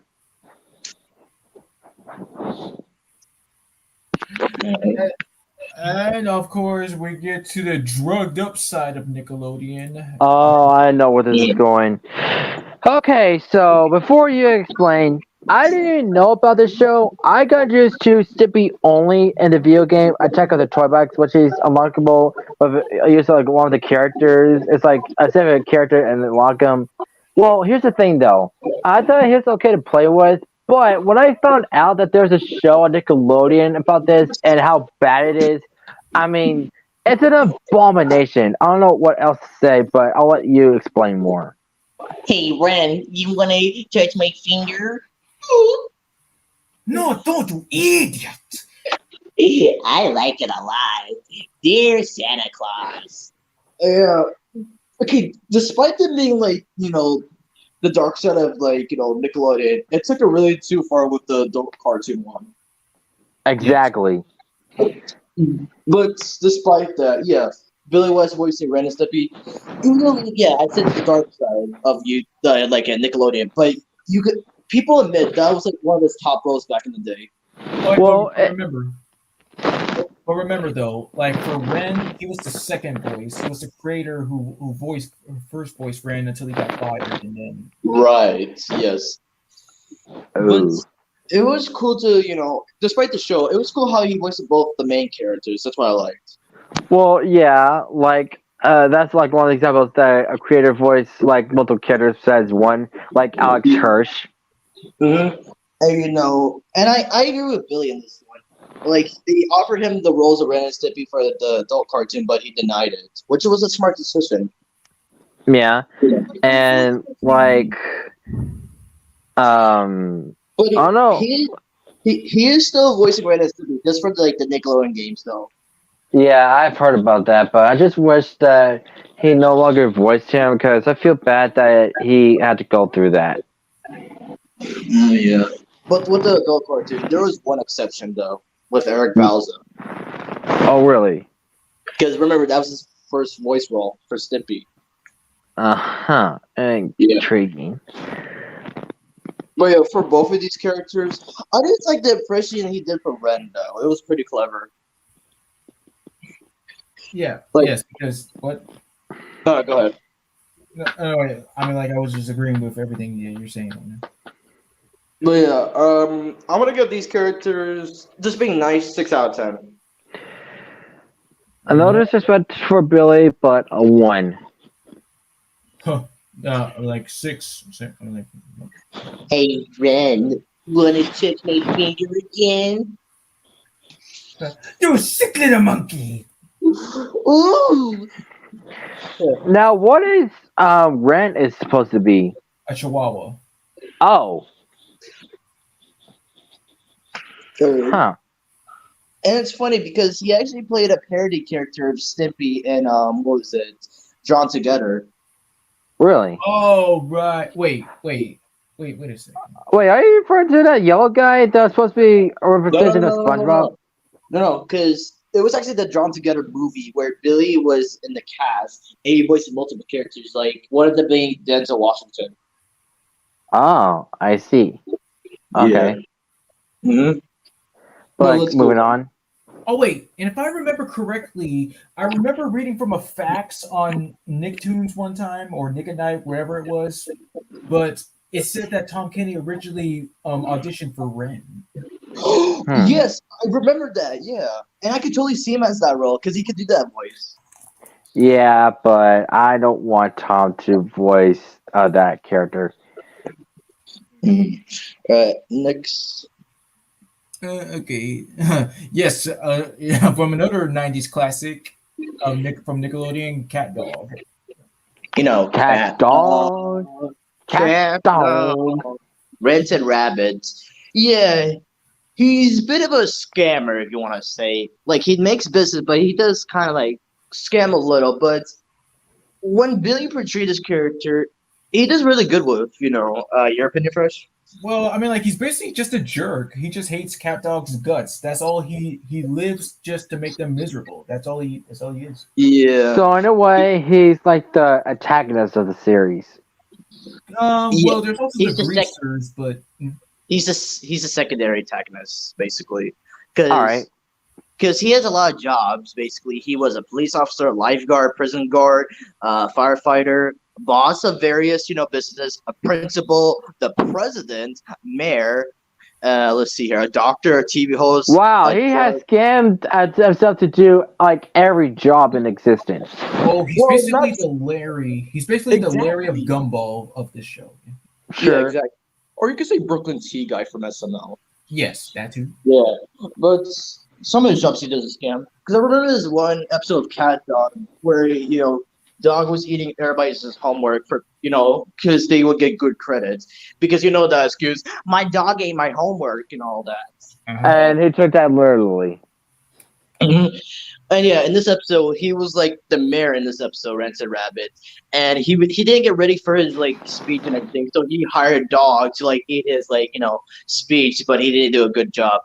But the Dog did get a lot of money, but eventually Cat got all of it. I see. But well, from what you've been mentioned about him, it sounds like a really crappy character. I give him a -2. I mean, he's funny too sometimes. I give him a 6 out of 10. 5. And also, yeah, I did learn this from the facts. Despite his his fur looking green, it's actually pink. Mm-hmm. Okay, that's a bit odd. Yeah. You mean I don't know? What? Oh, come on. That. Whatever. Move on. Yeah, one of the more mean ones, and I say mean because being uncredited, that's not cool to do to people. Yeah, he played Tom in the No way. Yeah. Tom and Jay with Dorothy and the Wizard of Oz. What? Get out of here. Because he played Tom in this one, and who played Jerry was Bob Bergen, and they both got uncredited. Oh my god, why does every show or movie uncredit certain voice actors?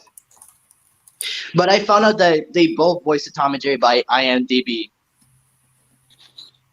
At least they Okay. tell the truth. But yeah, his version of Tom, what can you say? He did really good. Yes, that's well. Well, even though I never really heard their version of it because I've never seen that movie, but if I do, I'll get a glimpse of it. But I'll take your perspectives. Yes, sir. All right. And yet another Nickelodeon '90s classic, Doug. And Hi, everybody. My name is Doug Funny. yeah, when I did check out, this was one of the many shows that I did check out late at night, which was a pretty Exactly. awesome Me experience. too. Along with Yeah. Rocko's Modern Life and yeah, oh, go ahead. Rocker's Modern Life, yes. Rugrats, Cat Dog, and Hey Arnold. Yes, right there. Yeah, exactly. And and I was really surprised that this was like one of the first cartoons of Nickelodeon.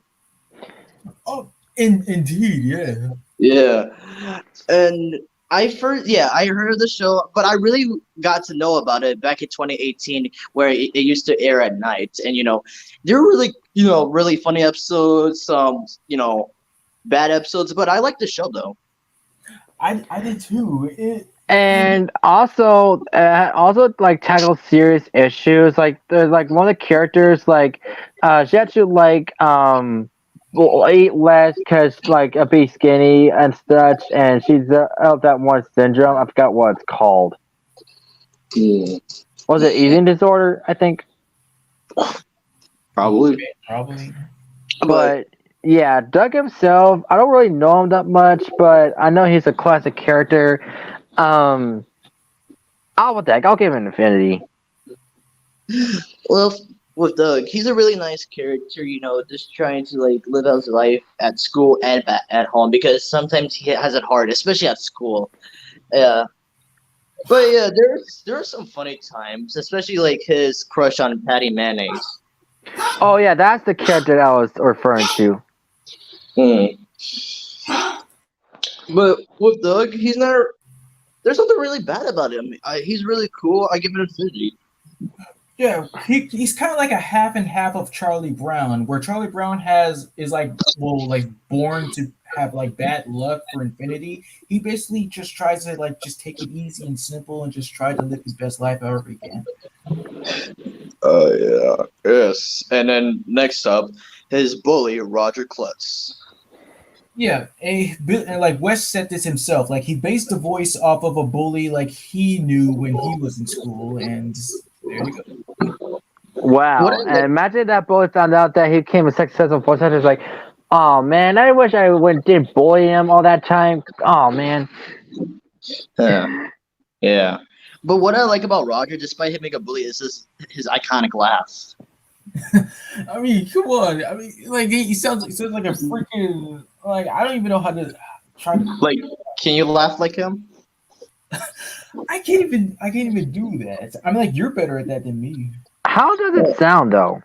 It sounds like a freaking woodpecker.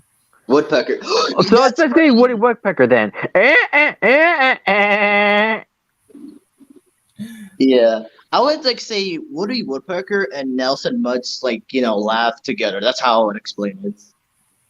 But yeah, with Roger, at times, yes, being a bully and all that, it really, affects some people. But there was this one episode I watched back in 2018 where the principal's nephew was a new student at school and he was bullying Roger. Oh yeah. Like he got a taste of his own medicine and he was asking Doug for help, and then he passed his focus on to Doug, and then Roger came to rescue and is like, oh yeah, like just because I'm a D doesn't mean like we can't still be friends and blah blah, that horse crap. And I remember this one episode. Remember that book Doug had? If you remember. You mean his diary? Yeah, his diary, right. Basically he lost it, right? And he was trying to find out who took it, and it was Roger. Lucky enough, he thought at first he thought, Roger was gonna look through it because of his personal secret, but at the end of the episode, he gave it to him, and he didn't. He said he didn't really look at the book. I was like, oh my god, he respected his privacy for once. Yeah, that was. Yeah, but for Roger, I'm just saying this for character and Billy West wise, I give him a 7 out of 10. Infinity. Yeah. 6. All right, fair enough. Uh, Yeah. Let's go down. Let's go down to the candy bar and let's go bring it up. Yeah. Let's sit down. Yeah. And yes. the way he voices him also is like Rob Paulson. Yeah. Well, in your ears, if you want to like say it that way, but Yeah.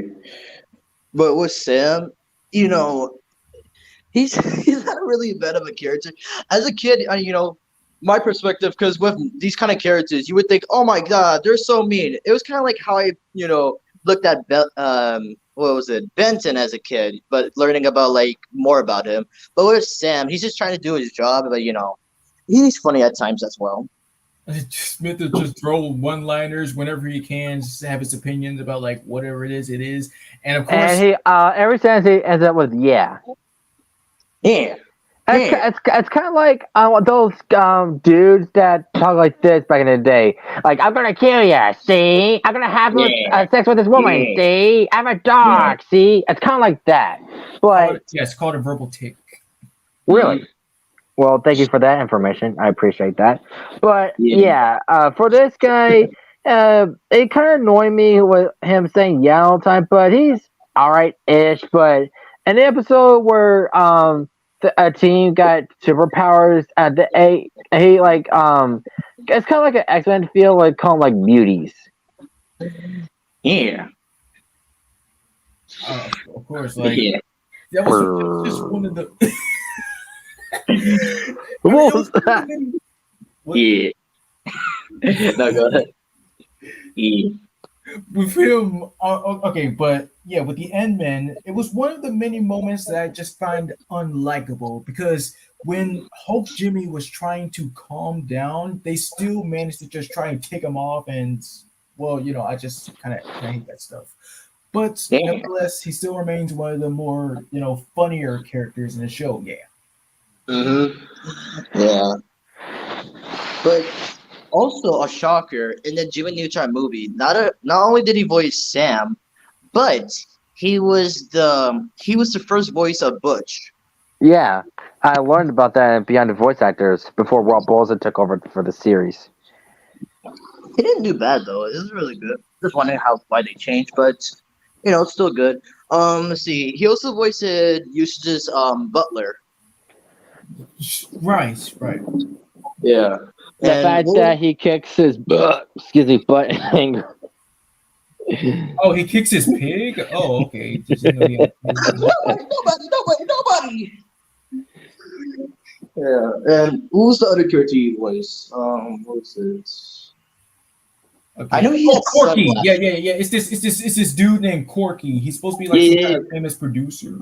Yeah, because him and Principal Wallaby were like college roommates. Yeah. I forgot about that. Yeah. No. With Corky, not really that much I could say, but He's not that bad.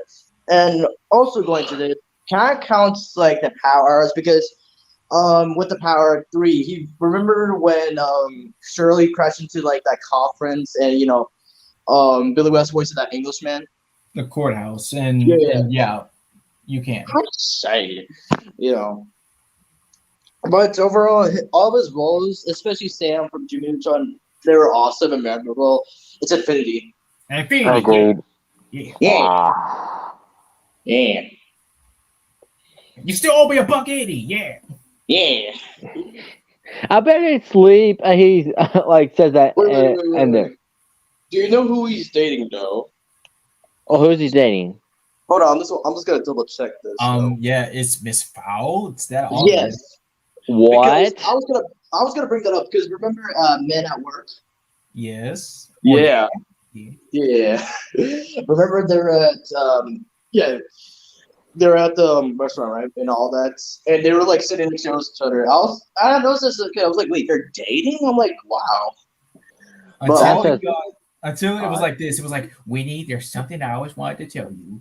Are you gonna finish those fries? Oh yeah, let's do it. Oh yeah. Move on. Classic Sam. Yeah. Yeah. Oh yeah.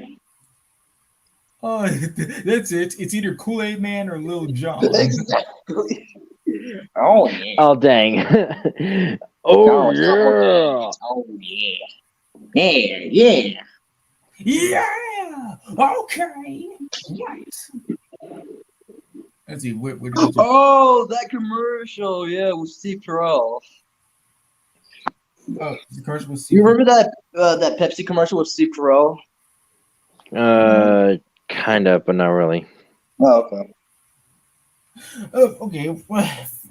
Okay. From something a little bit from my side when I was in freaking elementary school.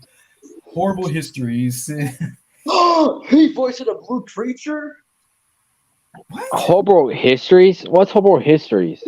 Okay, well, if you listen, open your ears to be Dumbo size, and yeah.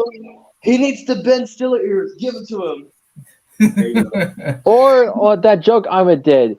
Gosh, I wonder why. Look at my giant ears. Okay, so this show is based around, let's see, these two kids that like travel through time to wherever place they go to learn about a few things. It's kind of like Schoolhouse Rock meets the Magic Schoolhouse. I mean, Magic Treehouse. Wow, Magic School Bus? I meant Magic Treehouse. It's these books that I used to read. Oh, okay. I read those too. But yeah, other than like Billy West playing this dude, there was also Cree Summer who voiced like his friend. Mm-hmm. And yeah, the art style, of course, it did kind of remind me a little bit of what else? Schoolhouse Rock and Mike Lunog. Mm-hmm.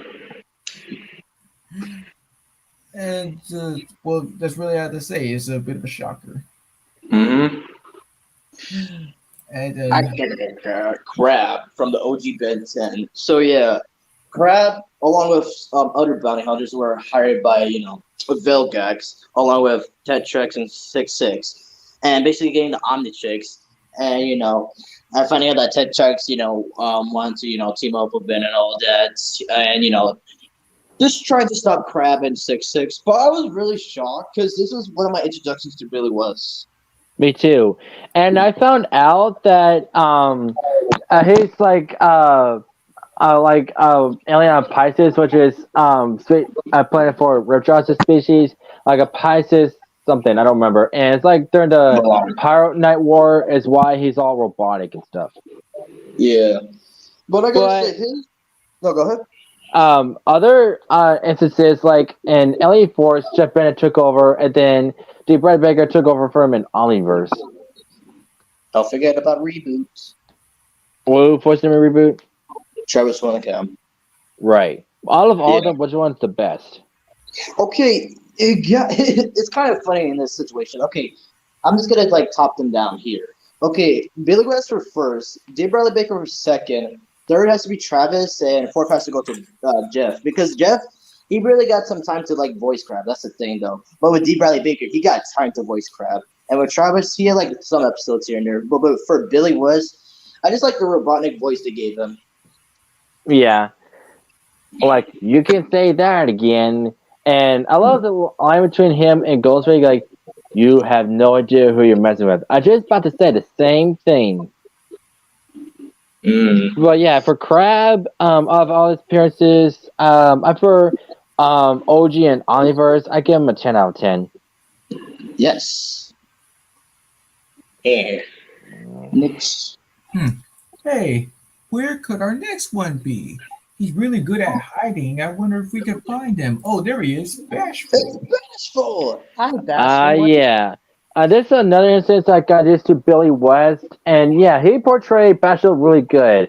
So, unlike the Bashful from the first Center Wars from back in the day, where he easily blushes, this one is just like Floor Shy from My Little Pony. It's like hiding his hat and not really blushing and stuff. It's just very shy and not really timid in a way, but just shy. And he's kind of a crush on Queen Delightful. Yeah, just unrequired love, but still tries anyway. Anyhow, but he still proves himself to be capable in a few episodes, like the Big Bash, and that one episode where like he had his big moments of shine, like Bathtub Bashful, where he has this awesome singing voice, Really? and let's see, I and a whole I had different. no idea. And there's just like one instance that he didn't go with the team, like the episode Buckets, where they're tasked to bring buckets from Quindel's childhood from that one castle. He decided to step aside and took over as Starch Bottom's job. He's like, "Hey, Bob, speed it. I call dibs and stuff." And then he learned through Mr. Liefeld that buckets is not what she was referred to as a buckets, but a ghost girl named Buckets, voiced by Kate McCucci. And this whole time, that I could have learned that by now, but it was too late before they found out. But yeah, Billy West's portrayal as Bashful, he did excellent. I'm glad he got to mentor voicing him. Yeah, he's my favorite portrayal for Bashful. Top one. Me too. At Vanity. Exactly. Yes. Next up. Yeah, Lunk, Gaba, and Bulk from Nixos. Yeah. So yeah, around this time they're doing season 2 of Nixos, and they brought new voice actors around because originally in the first season it was Tom Kenny, Jess Harnell, and one of the producers of Nixos at the time was I believe his name was David, but yeah, for season 2 they brought in Fred Teddishore, Phil Lamar, and Billy West to voice new characters. So for Lunk, he's part of the Frost Dogs, and he's basically the dumb one of the group. Yeah, I got just do this one short where it's like one of the Maxwell's birthday party, and he's like so slow going to the elevator, and he's got like a block of ice, and it's like one orange Misco fused with them, and they're like stretching, and it was too late, and the ice block melted. Sorry. And for Gaba, he's basically what was it? The Fang Gang. Yeah. And basically, what they do is like eat a lot and all that, but not like wood wise. Basically, he's basically the leader and the crazy one, but he's still awesome. And for both, yeah, Chris, you were mentioning the birthday one. And he voiced the Orange Mixel. Yeah, he voiced it. Oh. Yeah. Huh. Yeah. And his roles. How many times have we said yeah? Yeah. How about Infinity? How about that? Sam is taking over at this point. Sam, can you come up to be your host now? Okay, thank you. Yeah. So yeah, his roles for Mixos, I give them a 10 and they're great shorts. I agree. Okay, yeah, Christian, go ahead. I put this for you. Thank you. I actually forgot he isn't. Okay, so I didn't get to play Skylanders until like later on. I got to play Skylanders Swap Force, which was my first play, best thing I've ever done. And it took me a while to collect certain Skylanders, but I finally have like the ones I need, like Freeze Blade. It's pretty okay. I got it for edition in like a commercial on YouTube, and yeah, it's just like a water Skylander, and like he's got like ice like shurikens. It's like a skater. He's pretty okay. A 9 out of 10. Firecracken is pretty dope. Like based on Firecracker and Kraken, he's like a Chinese dragon type of thing. He's pretty fun and stuff. He can turn to like a Chinese dragon as like one of the moves, like you see in a parade. 10 out of 10. For Food Fight, he's like the first trap team guy that I ever played. Cause like I was still like trying to find out for, cause I got the portal piece and Food Fight from a game store in Albertville, and then I got the whole game from Amazon, and yeah, it was a pretty fun experience. He's pretty alright. 8 out of 10. I have not played Rocky Roll yet. It's like basically too expensive, so either I'll get him from Amazon or I might get him from a store, but for now, Rocky Roll is undecided. Got you. But yeah, out of all these characters that he played, Food Fight's my favorite from him. Me too. Yeah, I first got to do that commercial with him and Gulper. Like, tomato paste in your face. Portamaster, now! And I like how he returned in Skylanders Academy for Food Fights. Yeah, that's pretty dope, honestly. Yeah, it is. For Rose, I give it a 10 out of 10. It was really impressive. Oh yeah. Wait, someone's gonna point out in the comments like how many times we've said yeah in this. If they even care, I mean, like, there's 0 people here. Well, I mean, when this stream goes out, they will like comment and stuff. Well, So, no one barely even pays attention to these anyways. So. whatever. All right, next one. So from the movie of Casper's Scare School, what's explained? You, I guess. I mean, first, you want to explain? Well, I mean, like, he doesn't really do much, but all he does is just eat, eat, eat. That's all he does. Well, because he's a fatso. Wow, I'm gonna go kill. Thank you, Butley. I'm gonna go die now. But yeah, Billy West's portrayal is flat. So what did you thought? Because I thought he did really good. I didn't really hear his voice because I barely saw the movie. Well, I saw it along with the show with the cast that nobody really knows. Yeah. But yeah, I give him a 10 out of 10 because I like the other ghosts he was hanging out with. Yeah, that was voiced by Dan Castellaneta and John DiMaggio. Mm-hmm. Next. Fred, may you explain? Okay, well, even though he had like one lines, it was just during that part where it was before we go straight into Africa and Mr. Chairman was sending tasks was sending out tasks, and it was making Damian Drake. Yeah, he was making Damian Drake slap himself, and he said, "Give him a few good ones." And the scientist, he was like, "My pleasure." Because I remember seeing that dude in a Gossamer commercial. I mean, cartoon. Yeah, me too. Because he was the owner of Gossamer at that time, and he's a pretty interesting character. It's like that typical like, yes, master, but he's a scientist and not the assistant. Yes, mister. Of course. Do you mind going to the one below Fatso? Oh wait, below. Wait, you mean Oh, above? sorry.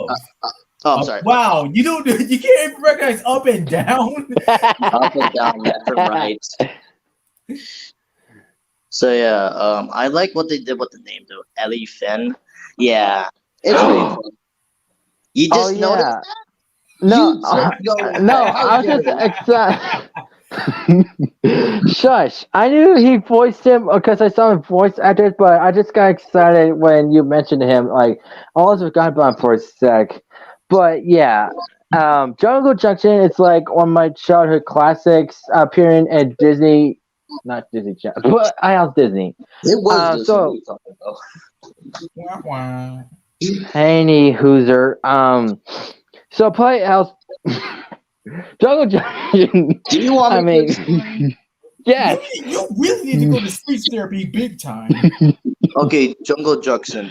Yeah, really cool show back in Disney. I used to watch it a lot as a kid, I like the idea of like them combining, animals, with, certain cars or anything like that. It was a great idea. Big part of my childhood from Disney especially.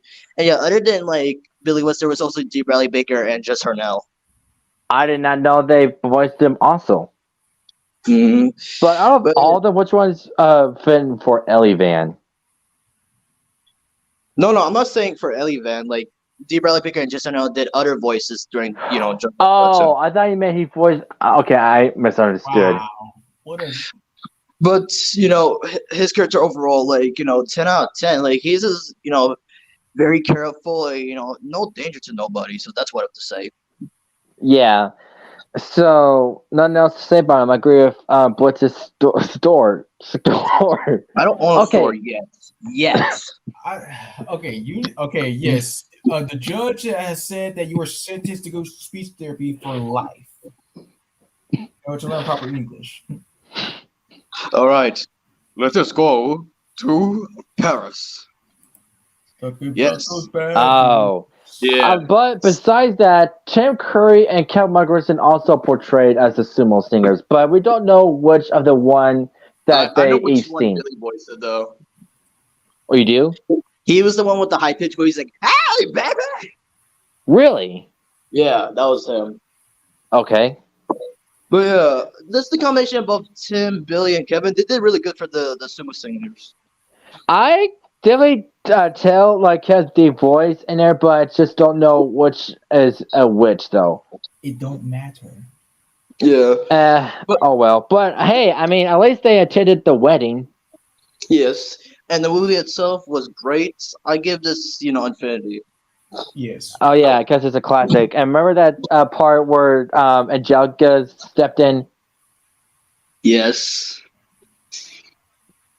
Who doesn't? Anyway, next on. Song. Okay, I didn't know this was karaoke, but okay. Yeah, okay, so he needs speech therapy and a new brain replacements. Yeah, if that wasn't obvious, but I'm tired. Let me alone. that's a poor excuse. Yeah, Woody Woodpecker, his version. He voiced him back in the old TV show, and in my opinion, he did really great because along with, it was also Nico Futterman that was also part of the old show. And I heard about that. Yeah, I like his version. Of course they had to pitch the voice, but his personality and the character itself, he really nailed it. Yeah, his version sound very identical to the OG. Not even kidding. Yeah. Who voiced him in the OG? Okay, if I do remember correctly, I really wait a second. Wait a second. SpongeBob. Wow, is that the full one? That one on me, huh? Well, he said, "Wait a minute, not wait a second." Wait. Oh. But example where he said, "Wait a second," is the scene where he's in that fishbowl and realizes all those fish are dead. Wait a minute, hold on. Yeah, it was Mel Blanc. Yes. Of course, the one of the OG Looney Tune voice actors. But go on. I already said my part though. That's it. Yes, that is it. Okay. Since he is a classic, even though I don't watch much of the Woody Woodpecker franchise, Infinity. Okay. Yeah, Atomic Bomberman. Along with this The game, it was one both, with the potty mouth. it was both Billy West and Charlie Adler taking the mantle of this. Did you hear Billy's version? Yeah. No. What do you thought, Fresh? It's freaking insane. Like I should hear comments saying like you can hear Bug, Sam, Elmer, blah blah, and Yeah. It was intense. For this, 10 out of 10. It was funny as hell. Infinity good for that. I don't remember how I got introduced to Bomberman, but he was actually based on anime from, was it Dig Dig or Dig Dug or something like that? I can't remember. What? No, what? That's totally different. I like turtles. Sure, you. Okay, next. Okay, so the reason I didn't say which media because he actually voiced some of these characters in commercials. Oh. Yeah. And again, with every character you voice, he nails it. It's really. And he got to voice some of these characters in another show that we're about to mention soon. But yeah, for George, Huckleberry Hound, Yogi, Boo Boo, Ranger Smith, and Droopy Dog, Infinity, he does really great. Yeah, Billy was one of my favorite drippy voices besides Jeff Bennett. Oh wait, so Billy West is a character now? Because I like said, Whoa. What are you talking about? You said Billy West is one of your favorite droopy dogs, and yeah, you just said that. Right? How dare you? No, I'm just playing. All right, But do you prefer Billy West or Jeff Bennett as Droopy? Jeff. Have you heard of Charlie Adler's version? I have not. He voiced the kid version though, because this was around the Tom and Jerry show. Oh no, not the show. The kids actually. Okay, that makes sense. But again, no, I have not. Okay. Okay. Next up, Christian, go ahead. Yes. So yes, this is how my dresser to skates and also Booster Gold and Batman Brave the Bold. He's just Booster's a floating assistant. He's just a robotic floating eye thing. And it's just like a butler like call him sir and stuff. And he's all right. He's pretty loyal. Nothing really wrong with him. He's just a pretty neat 9 out of 10. Take your word for it. Yeah. Okay, so this was like a powerhouse for Billy West, like voicing these iconic characters. Look at this. And yeah, especially Muttley. Muttley, he did really great with, because he also voiced him in the Scoop movie. Yep. So that was like And the fact that they had reused Mel Blanc's Actually, that was Don Messick for Scoop as well. Don Messick. Okay, my bad. I don't know why I said Mel Blanc, but you know what I meant. Dum-dum-dum. Oh, I remember that commercial.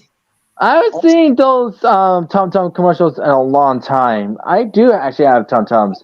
I actually tried one years ago because when my dad was still alive, he's like eating those, and my stomach's bothering me. And I asked my dad, "Does these like work for like stomach aches?" He said, "Yeah." And so I ate one, and then my stomach still was like, "Oh wow, I'm gonna start eating these more often." And yeah,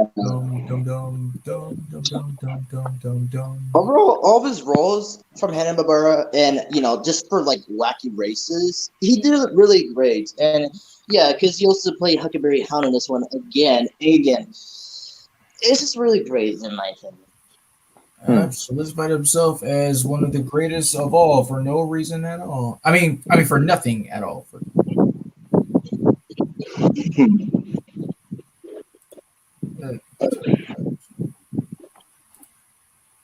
You remember his character from Master of the Blue Falcon?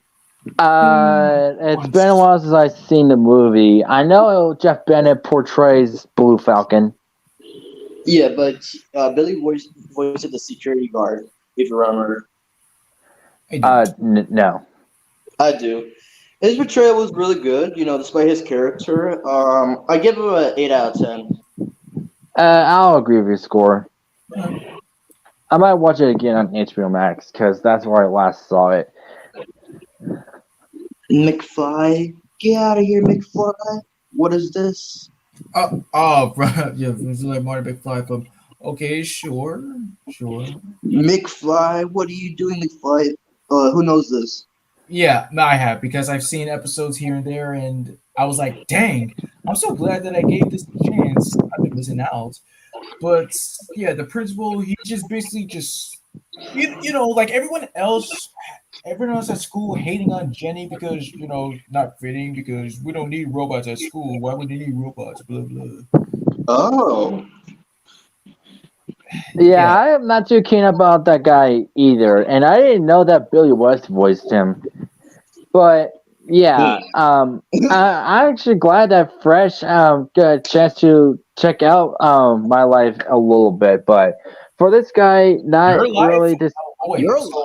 I've been able to see I was shortening my life as a teenage robot because I know how long the title is, so I just shorten it as my life.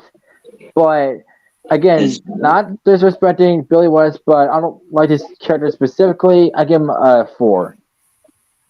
Okay. I'm gonna blame you. Yeah, same here. Is there any others? We're gonna. Yeah, Jeff the Leprechaun. Remember the guy from the first episode, Fresh? Yeah. Yeah, like you want to explain? All right, so he's like this straight up kind of like hippie type of dude. Be like, hey, little dude, look at me. They can't see you. Oh, okay. Happy Leprechaun. What would they think of next? He's not an actual leprechaun though. Yeah, like his skin color is green, but other than that, he just looks like a hippie. Oh, I see. Yeah. For him, I give him an 8 out of 10. 6. I'll take your words for it. You'll take my words. Fine, baby. Is there more? Well, of course, there was TMNT 2007, the newscaster. Right. Yeah. Oh yeah, we had to rub more girls for this you know thing. I forgot Yeah. what else he said. Another What? mentionable was Slimer from Extreme Ghostbusters, the show. Right? Yes. Wait, I also forgot from Tom and Jerry Blast Up to Mars. Not only did he play Biff, but he also played King Thing of like the Martian civilization, and one of the two gardeners. The other one was Tom Kenny. Huh. Interesting. Yes. Also, wait. Was there one? Hold on, I'm just gonna double check.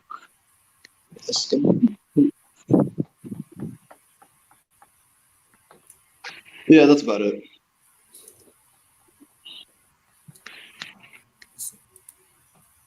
Wait a minute. Was he also one of the Spyro games? Yeah, he Yes, he played voiced Sparks. Sparks. Yeah.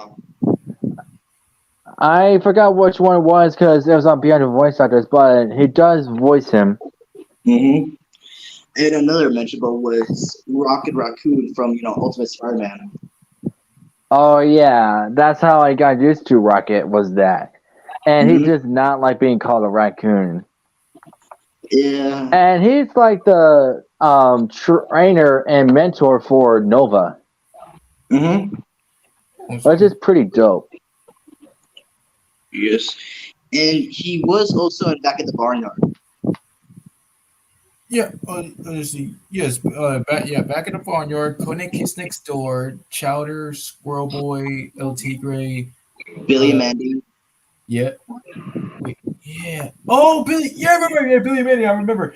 One of his characters I do recognize is two members of the Secret Snake Club. It was the black kid Viper and that big kid, Yeah. Cobra. Because I know the other one was voiced by Tom Kenny. Yes. Hmm. Let's see. What else? Let's see. Just to mention.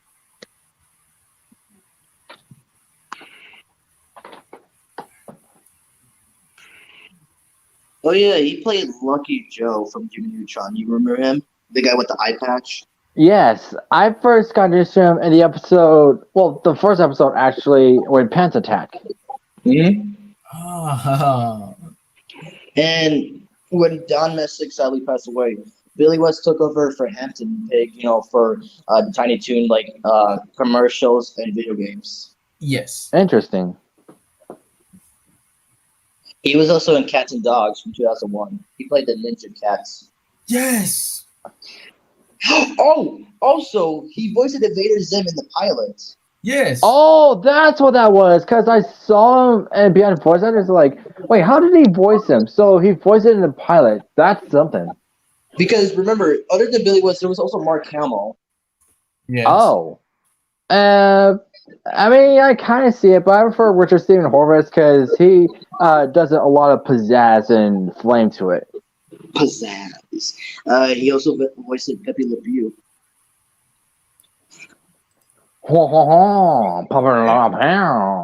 God forbid we mention that name again.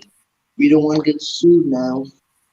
I wish they brought him back, but no, they just had to cancel him because he's a pedophile. Not a pedophile, a sex. Like that's a different thing, you dodo. Pedophile is for children.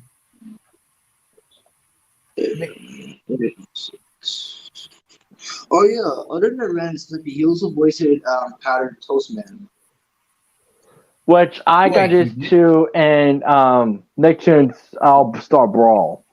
Yeah, because there was Billy West, Gary Owens, the original voice of Blue Falcon, and there was also Damon Kay and Corey Borden.